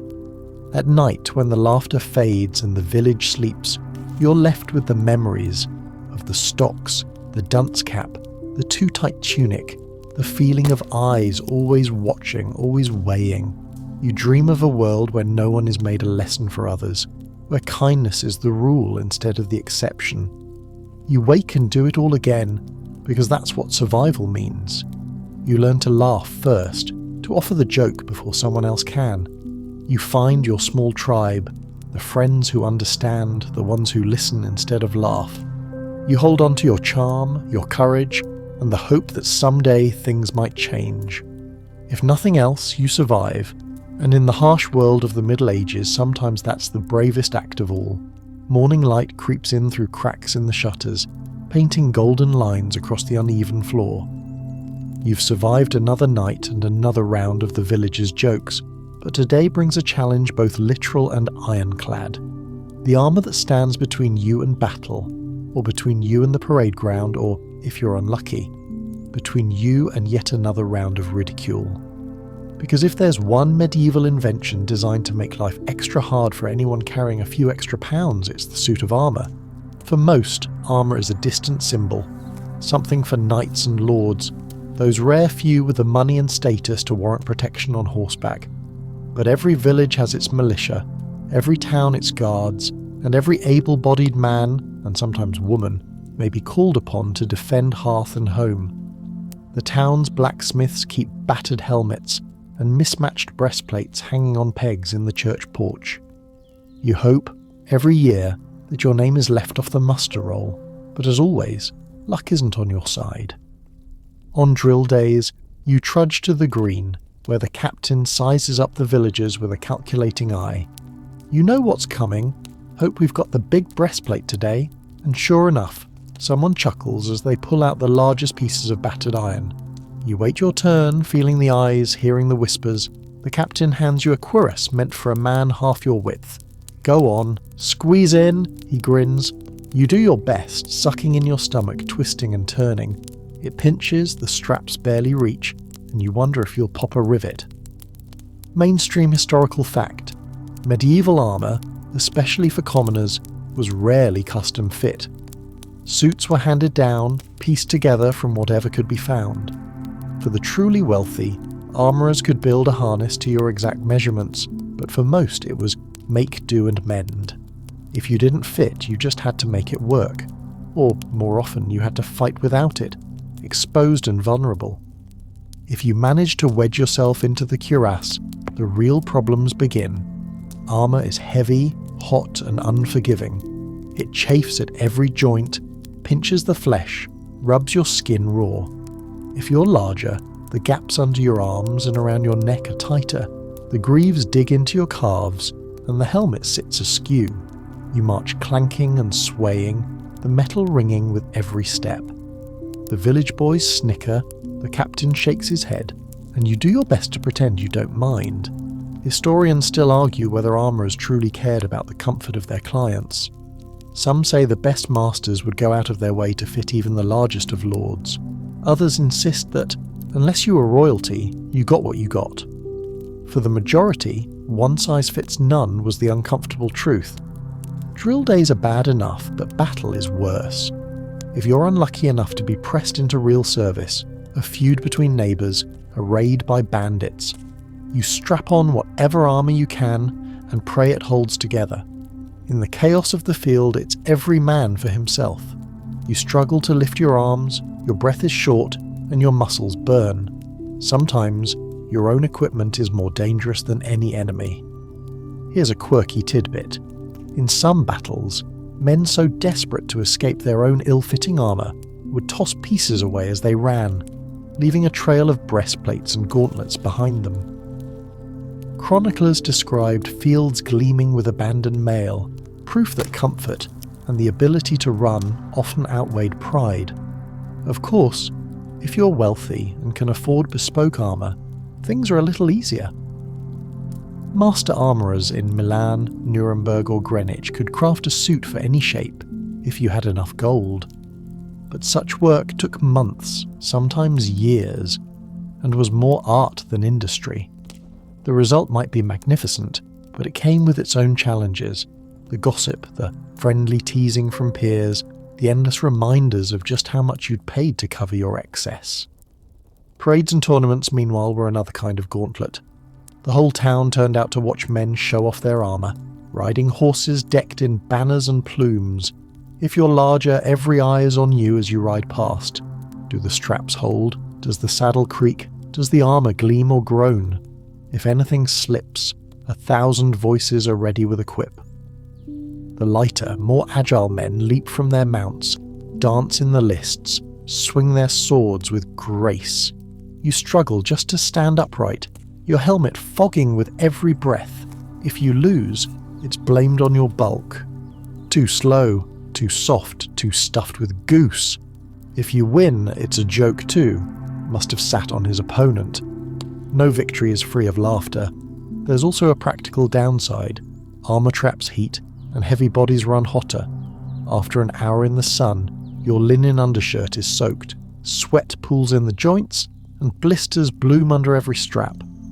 The stench, when you finally pry yourself free, is a punishment all its own. You hear whispers at the bathhouse, sniffs and smirks. "Air it out, man," someone shouts, as if you haven't already tried. Sometimes you're given the easy job, guarding a gate, standing watch on the town wall, or carrying a banner in the parade. It's less dangerous, but it comes with its own cost. Hours on your feet, armour biting at your shoulders, the weight of judgment heavier than any mail. You'd rather swing a sword than stand still for the crowd's amusement. Historians debate whether armour was meant as much for show as for defence. Some point to the elaborate engravings, the gilded helmets, the suits so ornate they could never be worn in real combat. Others insist that for most people armour was a last-ditch hope, something borrowed and patched, never quite fitting, always threatening to betray its wearer at the worst possible moment. Here's another quirky fact. In some medieval courts, jesters and fools were given bits of armour, helmets too large, breastplates too small as comic props. They'd stagger and wobble, making a mockery of the knightly ideal. It was all in fun, supposedly. But if you're the one who fits the punchline, the laughter isn't so easy to take. Even in death, the jokes don't end. There are tomb effigies, stone knights, carved in full armour, who look much slimmer than the bodies that filled the tombs. Artists trimmed away the bellies, narrowed the faces, made every lord a legend of chiselled cheekbones. The body, in the end, was erased. Only the ideal survived. You do your best to survive too. You learn tricks, padding the straps with wool, loosening a buckle when no one's looking, rubbing lard on your neck to keep the metal from burning. You help your friends into their armour, laugh at their complaints, and sometimes, just sometimes, you manage to laugh at your own, but you never forget the risk. In a world where violence is never far, armour can be a blessing or a curse. If it fits, it saves your life. If it doesn't, it might be the end of you. The day ends with the clang of the bell and the clatter of mail as you peel away the layers and sink onto a bench, exhausted. Your muscles ache, your skin burns, and your pride feels battered. You look around at the others, thin, thick, short, tall, and wonder if anyone really fits the armour the world gives them. You lie awake that night, every bruise a reminder, every ache a lesson. In your dreams, you fight battles with no armour at all, running free across green fields, no iron, no shame, just you and the wind. In the morning, you wake and face the day again, because that's what you do. The armour waits, heavy and silent in the corner. The jokes and judgment wait too, but so does the sunrise and maybe, just maybe, another chance to prove that you're more than the suit you wear. You wake with the echoes of armour's weight still clinging to your skin, but today brings a new ordeal, a journey. Medieval travel is a gamble even at the best of times, but when your body doesn't fit the seats or the social expectations, every mile becomes a test. Whether you're bound for a distant fair, a family visit, or summoned by the Lord for taxes or labour, you face the same obstacles again and again. Rough roads, rude stairs, and a world never built for comfort. Let's start at the beginning, preparing for travel. The average medieval journey is an exercise in logistics. You pack what little you have, a bundle of clothes, a hunk of cheese, a coin or two if fortune's been kind. Most people walk, and the prospect fills you with dread. The roads are mud in the rain, dust in the sun, rutted with cart tracks and strewn with rocks. Thin-soled shoes don't help, and if you're heavier, every stone, every mile grinds at your feet and knees. Mainstream historical fact, even short trips, just 10 or 20 miles, can take all day or longer. For the poor, there's no such thing as travel light. Every extra pound on your body feels doubled by the time you've trudged to the next village. Travellers band together for safety, but you're always at the back, moving slower, breath coming heavy, sweat darkening your tunic. And if you're lucky enough to afford a seat in a cart or carriage, well, it's only a little better. Carts are built for goods, not comfort. The seats are narrow planks, unpadded and unforgiving. Every jolt rattles your teeth, every bump throws you against the hard sides. If you're not the smallest, you're expected to make yourself smaller. Squeeze in, pull your knees close, don't take up too much space. The driver sighs as you climb aboard. Hope the wheels hold, he says, only half joking. You force a laugh and pray that nothing breaks. Historians still argue whether medieval carts were truly so flimsy, or if the stories are just tall tales, but everyone agrees, travel is hard on the body, and when you're bigger, it's harder still. You feel the judgment in every glance, every muttered comment. Heavy load today, someone whispers. That's why we're slow. At inns or way stations, the beds are even smaller and the rooms crowded. Sometimes you're left to sleep in the common room by the fire, your size making you an easy excuse for full lodgings. No room, try the stable. The innkeeper shrugs and you trudge out to bed down with the animals, grateful at least for warmth and the absence of prying eyes. If you do find a space, you curl up tight, careful not to disturb anyone. The jokes about snoring, about beds breaking, about needing two pillows, never really stop. The journey is marked by discomfort, but also by endless waiting. Ferrymen at river crossings look you up and down, sometimes making you wait for a lighter boat, sometimes charging an extra coin for balance. Bridges are narrow, their rails worn smooth by centuries of travellers. If your cloak snags or your foot slips, you feel a dozen eyes on you, wondering aloud if you'll topple the lot into the river. Children point, adults shake their heads, and you keep moving, determined not to let them see the sting. Here's a quirky tidbit. In some towns, travellers who broke a bench or jostled a wagon loose were required to leave a coin as an apology to the wood. Some believe this would ward off bad luck on the road ahead. You make the payment more than once in your life, sometimes out of superstition, sometimes just to shut people up. Every rest stop is a relief and a risk. If there's a market, you wander the stalls, eyeing the fresh bread and fruit, aware of the looks when you linger too long. In taverns, space is precious. You wedge yourself into the corner and pray the chair holds, ordering the cheapest meal and letting the jokes wash over you. Sometimes, though, there's kindness. A farmer's wife presses an apple into your hand. A child asks you to tell a story while the adults gossip. You savour those moments, tucking them away to warm you when the road grows lonelier. The worst part is the knowledge that every village, every town is its own small stage. News travels fast. By the time you arrive at your destination, people already know about the large stranger on the road. If you're visiting relatives, the conversation starts with concern. Are you eating well? But quickly shifts to advice. You know, Walking is good for the heart. Less ale, more soup. You nod, you smile, you tell yourself it's just habit, not cruelty. If your journey is for business, you face a different kind of judgment. At the market, haggling over prices, the merchant sizes you up, perhaps offers smaller portions for your own good. If you're buying cloth, the weaver frowns at your measurements, wondering aloud if she'll have enough yardage. Every transaction becomes a tiny negotiation of worth. Are you less deserving, less valuable, simply because you're larger? Historians still debate whether these biases were universal or just local quirks. Some records suggest that, in prosperous times, a big belly was a sign of luck, a walking storehouse against famine. Others note that, as towns grew and standards shifted, the pressure to conform, to shrink, to disappear, only increased. The road itself never judges. Fields stretch away, gold and green, wildflowers nodding in the breeze, birds wheel overhead. For a few moments, away from towns and eyes, you remember what it's like to just be, to walk at your own pace, to feel the earth solid beneath your feet.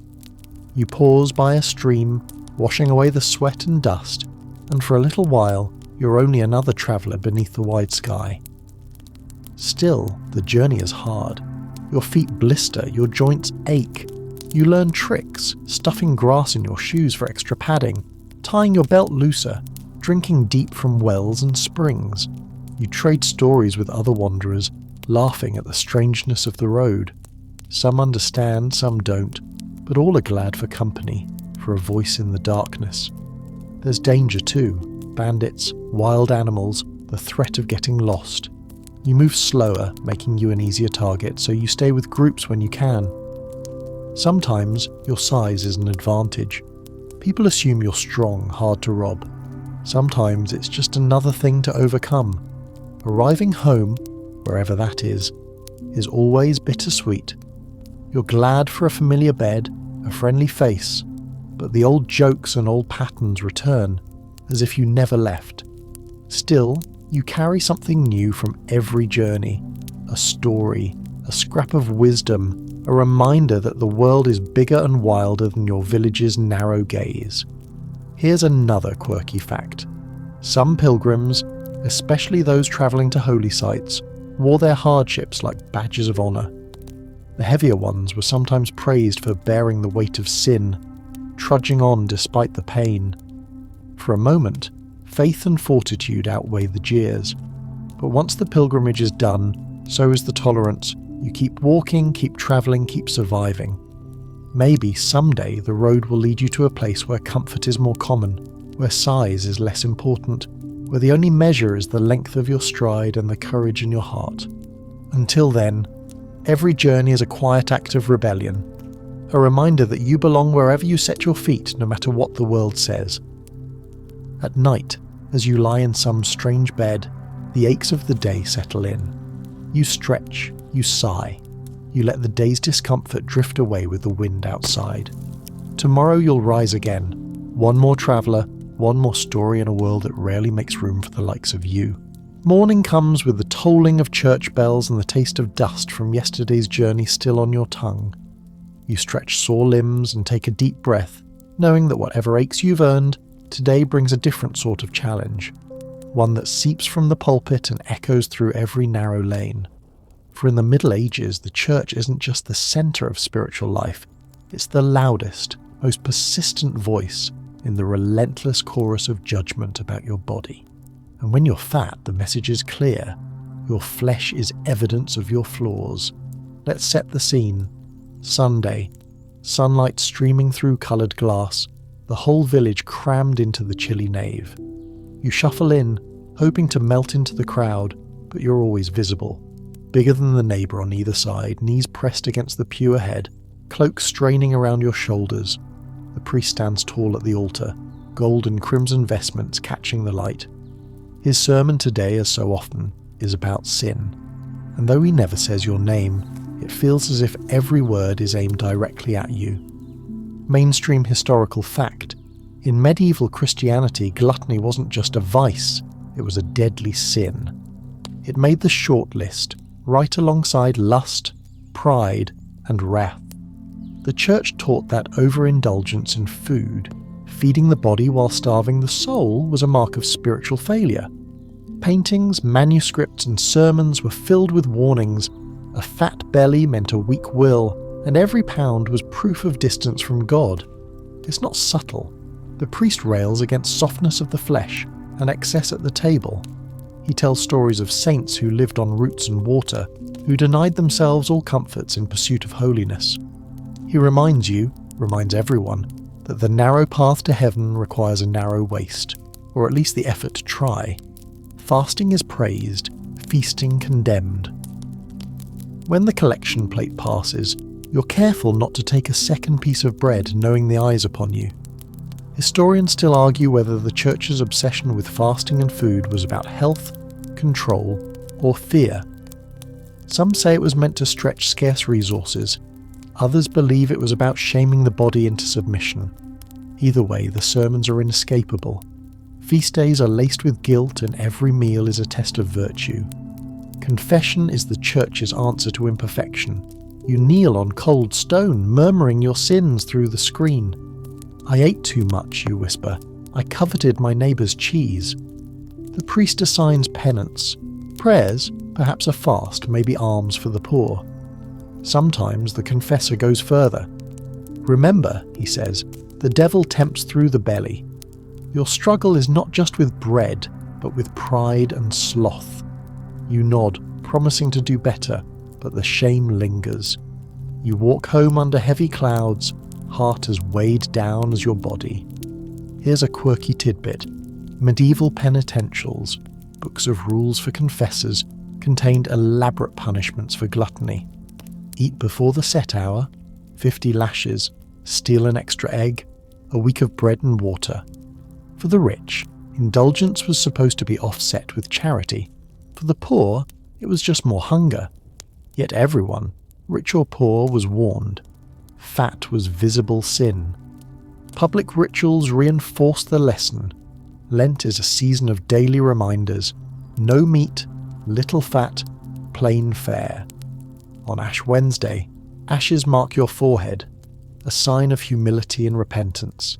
Each fast day is an opportunity for self-denial, but if your size doesn't change, the whispers begin.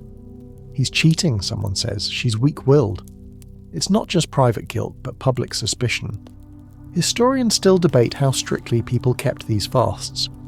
Records suggest that the wealthy found loopholes, buying dispensations, inventing fake foods from fish and almond milk. For the poor, the fast could mean genuine suffering, another tightening of already starved belts. But the scrutiny is always there, and you feel it keenly. Even a simple meal becomes an act of confession. The churchyard is its own kind of theatre. After Mass, villagers gather under ancient yews, discussing the sermon and sharing the latest news. You're greeted with nods and polite words, but you sense the subtext. You've put on weight, someone says. Too much ale at Michaelmas? You laugh along, but inside you're shrinking, wishing for invisibility. Sometimes the jokes are kinder. A child offers you a wildflower. An old woman squeezes your hand. You hold on to these moments like relics, tiny proofs of grace in a world of judgment. And then there are the saints, always thin, always radiant, forever resisting temptation. The stained glass windows show them with hollow cheeks and glowing eyes, their bodies disciplined into perfect vessels for God's will. No one tells stories of saints who struggled with hunger, who wept over a lost feast, who failed and tried again. The ideal is unwavering, the gap between heaven and earth measured in inches and pounds. Still, there are hints of resistance. In some corners, folk traditions quietly subvert the church's message. There are festivals where food is celebrated, where abundance is seen as blessing, not burden. The harvest feast, the winter solstice, the raucous days before Lent, all moments when people laugh, eat, and remember that life is more than suffering. The priest frowns, but the people sing louder, as if defying the narrow path with every mouthful. Here's another quirky reality. Monastic rules were sometimes stricter than those for the laity, but monks and nuns found ways to feast in secret. The cellars were stocked, the gardens tended, and on feast days the refectory rang with laughter and clinking cups. Gluttony was still a sin, but humanity, hunger, joy, weakness, always found a way in. The weight of the church's expectations settles deep. You watch your neighbours, some shrinking, some growing, all struggling. You see the piety of thinness, the suspicion of softness. You dream of saints who look like you, who find holiness not by shrinking, but by embracing their own imperfection. Maybe in some forgotten legend they exist. Confession after confession, prayer after prayer, you learn to live with the duality. The church says you are sinful, but the world says you must eat to survive. You exist in the space between, always striving, never quite arriving. You find solace in small acts of kindness, in the laughter of friends, in the knowledge that even the harshest sermon cannot measure the softness of your heart. You walk home through the village, past fields golden with grain, past mothers scolding children, past old men dozing in the sun. You see bodies of every shape and size, all living, all surviving. For a moment the shame fades, replaced by something like peace. You are here, you are enough, you are part of this world. Night falls. The priest's words echo, but so do the memories of laughter and the warmth of shared bread. You whisper a prayer for strength, not just to resist, but to accept yourself, to find holiness in hunger and fullness alike. You lie down, heart quiet, body tired, and let the darkness come. Tomorrow the church will preach again, but tonight you belong to yourself.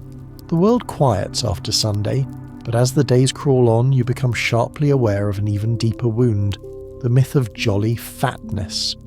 If you're heavier in the Middle Ages, people expect you to be the punchline, the comic relief, the source of easy laughter and bottomless cheer.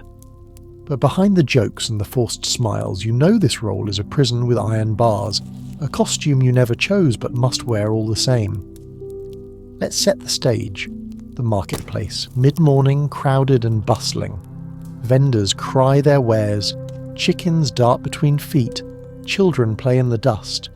Someone spots you from across the square and waves, calling out a rhyme about the happiest belly in the village.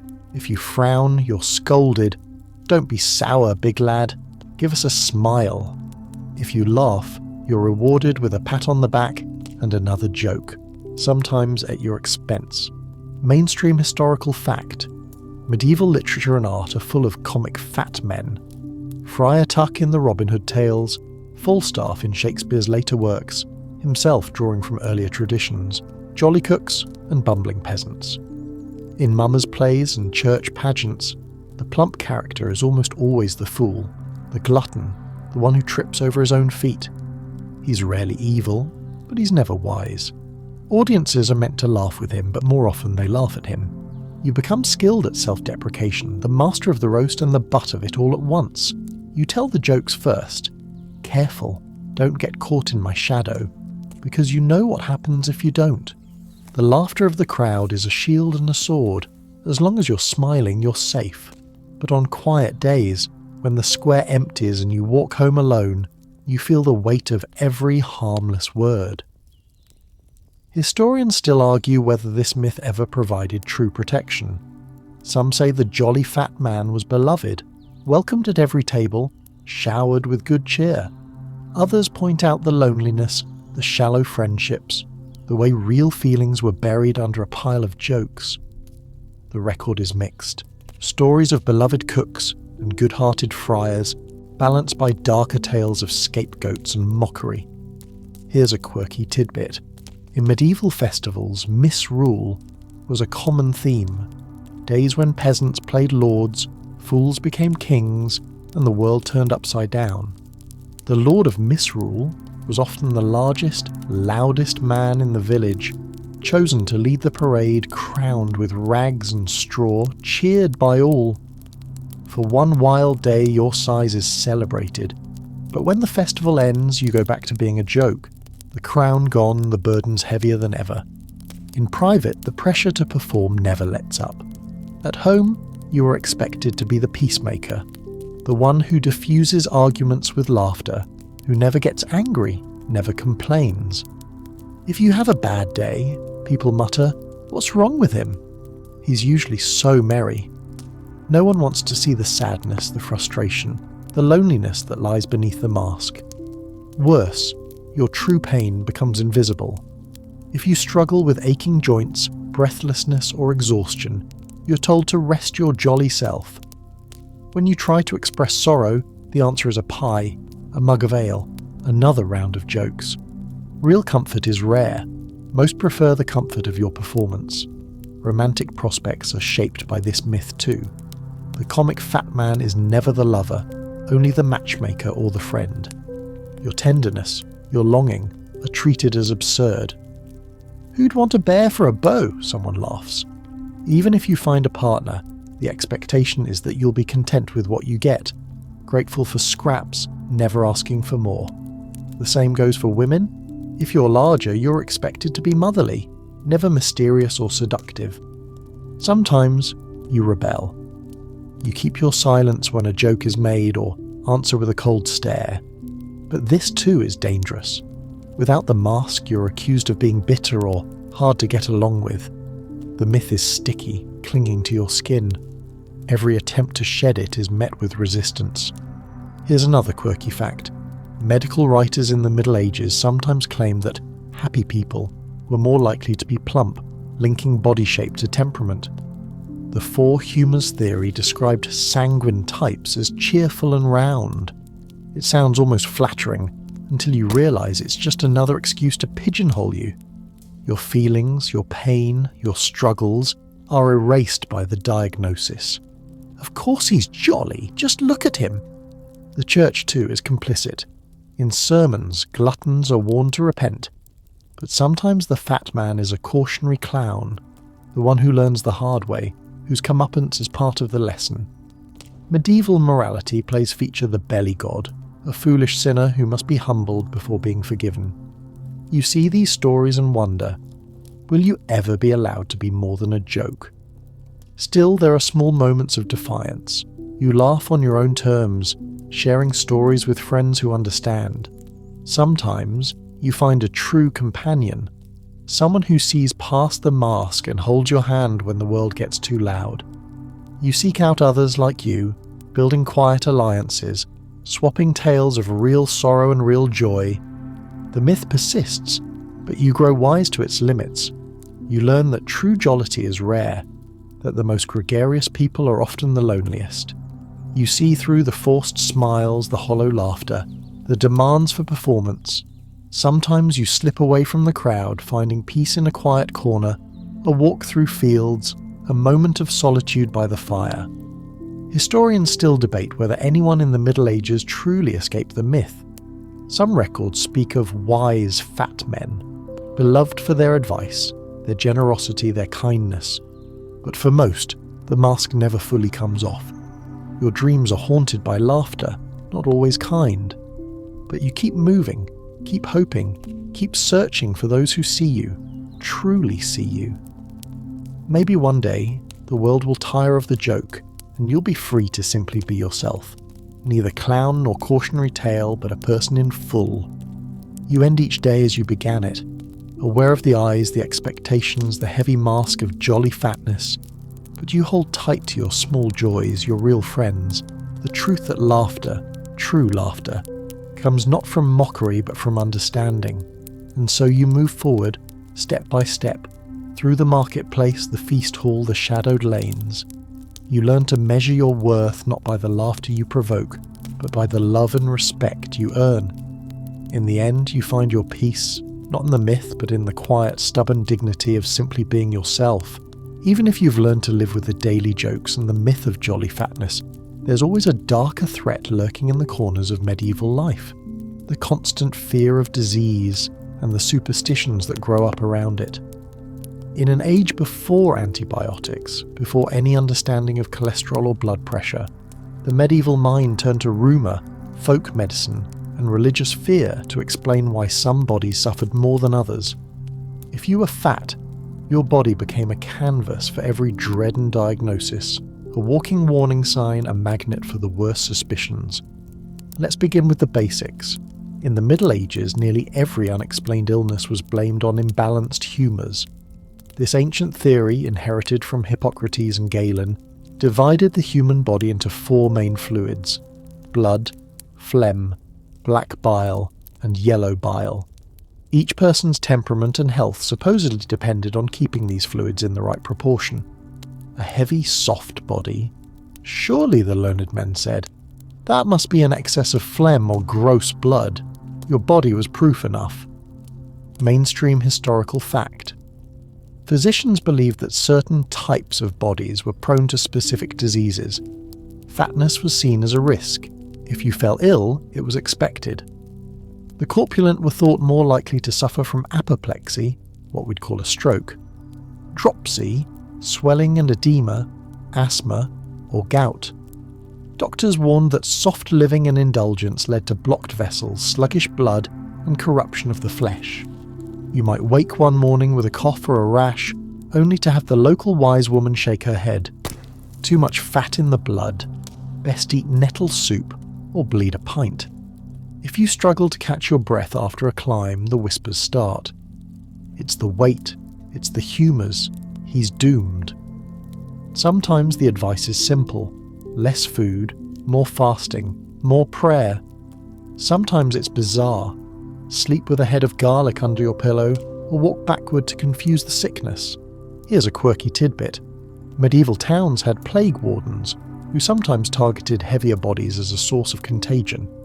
During outbreaks, the overweight were urged to stay home, or even, in some cases, barred from certain gatherings.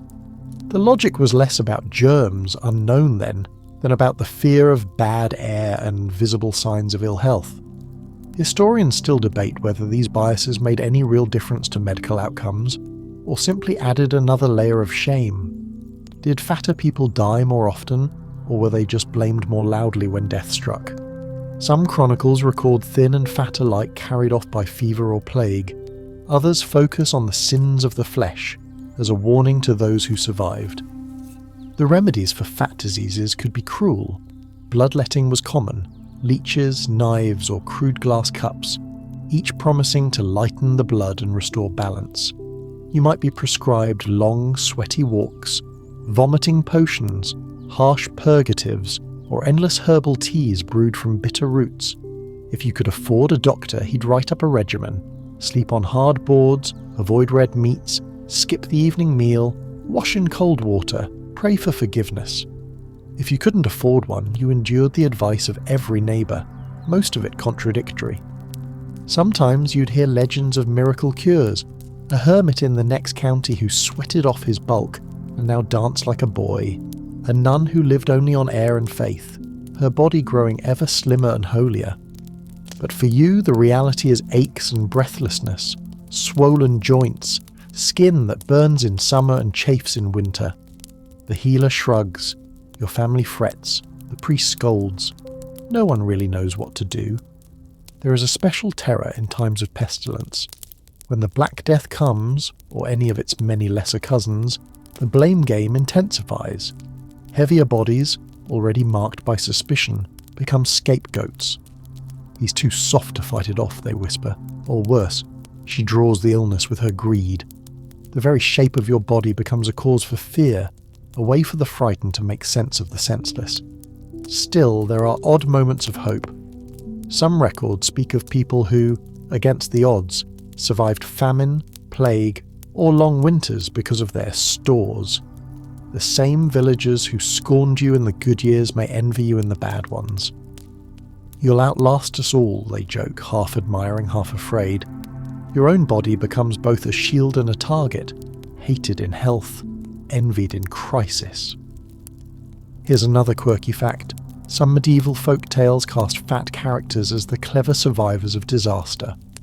The well-padded farmer who floats when the river floods, or the plump widow who has enough hidden lard and flour to save her street from hunger.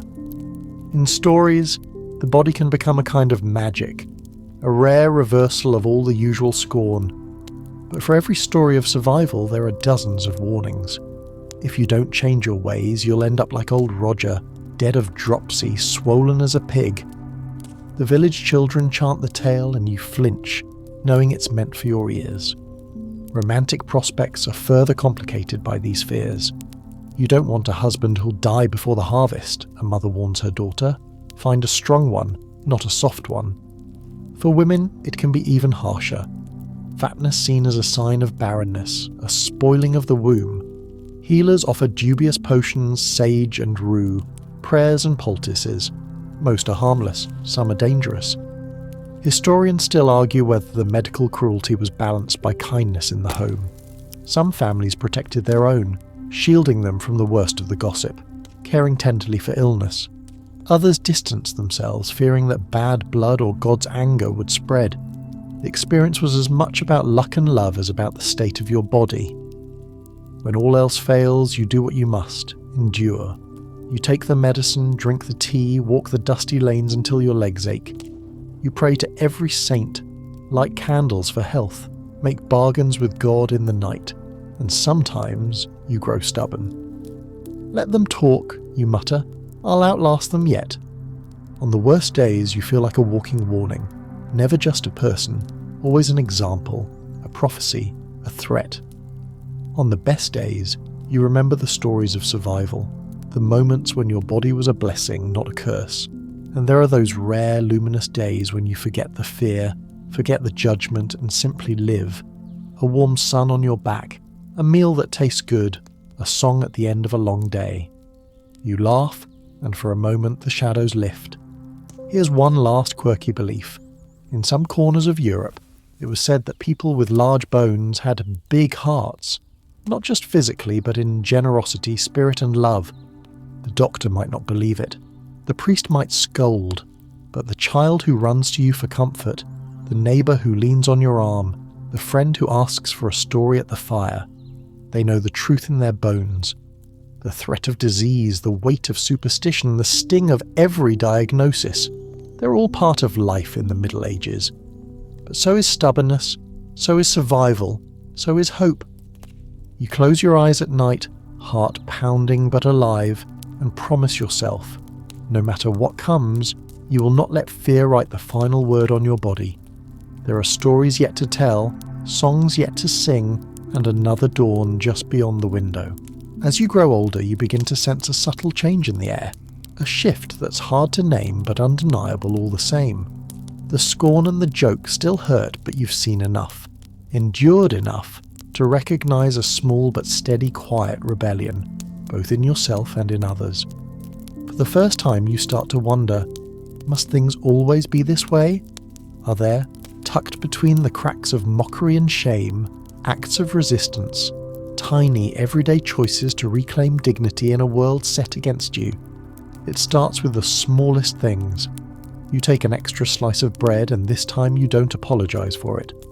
At the market you laugh louder, not at yourself, but at the absurdity of the world. When someone lobs an old joke, save some for the rest of us, you answer with a new one, or with silence, refusing to perform.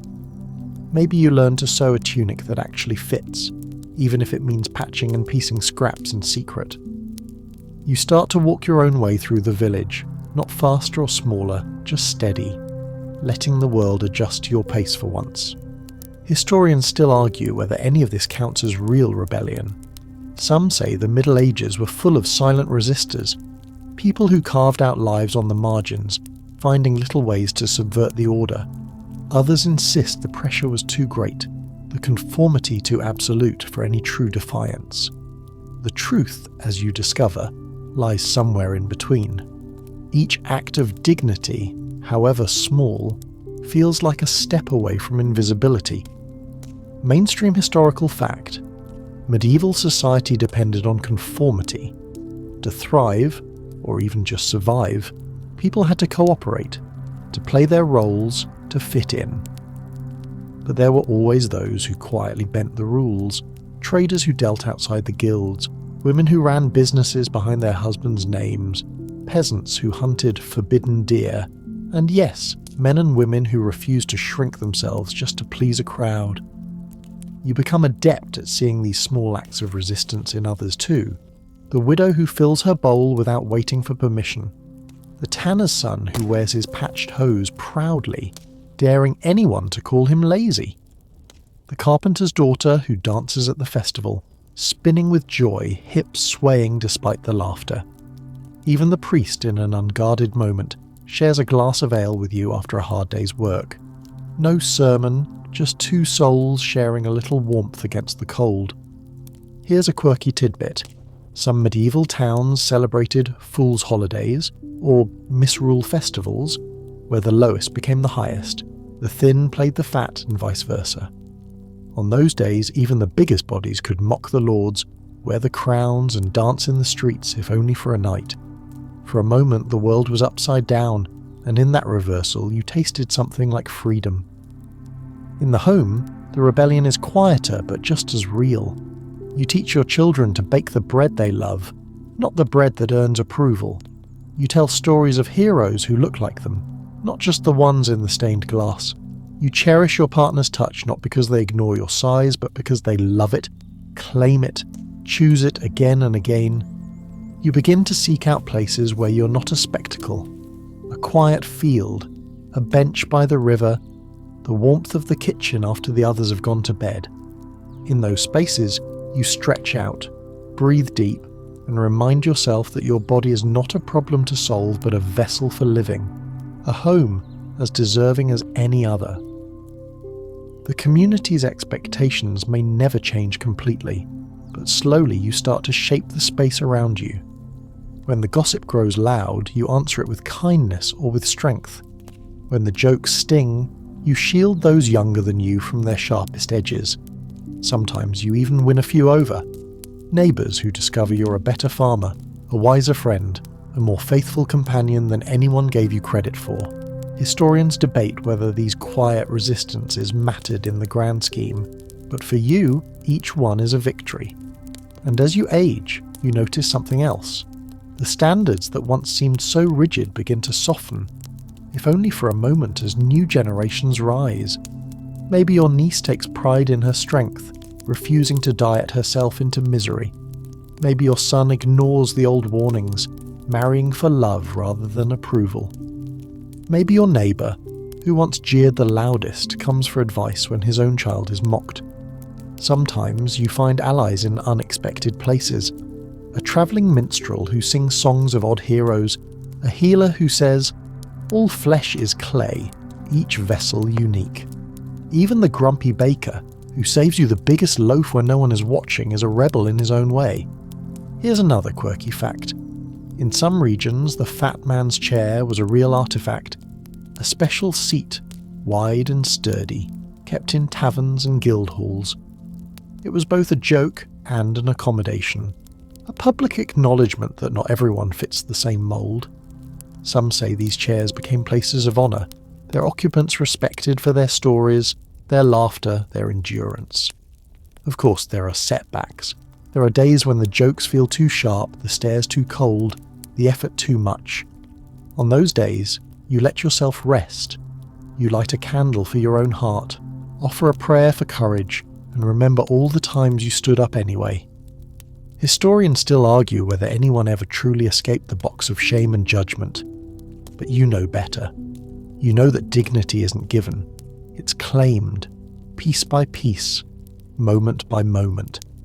It is the way you choose your clothing, the way you walk, the way you refuse to let your story be written by others. As you near the end of your story, at least this chapter, you realise that rebellion doesn't have to be loud or public. Sometimes it is a quiet choice. To eat the food you love, to dance in the square, to take up space at the table and ask for more. Sometimes it is the decision to be gentle with yourself, to forgive the world's ignorance, to turn the page and begin again each day. The world may never change as quickly or as completely as you wish, but you, stubborn and soft, wise and wounded, have found a way to endure with dignity. You have laughed, cried, loved, and lived, not in spite of your body but through it. Tonight, as the fires burn low and the village slips into sleep, you sit by the window, watching the stars wheel overhead. The old fears remain, but they no longer define you. You know who you are. You know what you're worth. The darkness softens. The world is still. Somewhere a child giggles, a mother hums, a dog barks in the lane. Life goes on, and you are still here. Let the world slow down now. The village is quiet, the sky turning indigo, and all the day's burdens fall away, little by little. Let your breath deepen, your shoulders soften, and your heart remember what it is to simply rest. You've travelled a long way tonight, through mockery and laughter, feasts and famines, sermons and small rebellions. Each scene, each step, each sorrow and joy is part of the strange, stubborn tapestry of life. Feel the warmth of the hearth, the gentle hush of the breeze outside. Remember that in every age someone struggled to belong, and yet they kept going. They found comfort where they could, love where it bloomed, and hope in the quiet corners of the world. Maybe your body is not what the world wants it to be. Maybe you've worn the scars of judgment, carried the ache of exclusion. But here, in this soft moment, you are enough. There is space for you, just as you are. Let your worries drift away like smoke rising from the last embers of the fire. Rest easy, friend. The night is long, but you're not alone. We sleep beneath the same stars, each of us carrying our own story. Tomorrow is another day, a new chance, a fresh start, another slow, strange journey together, sweet dreams from timeless sleep.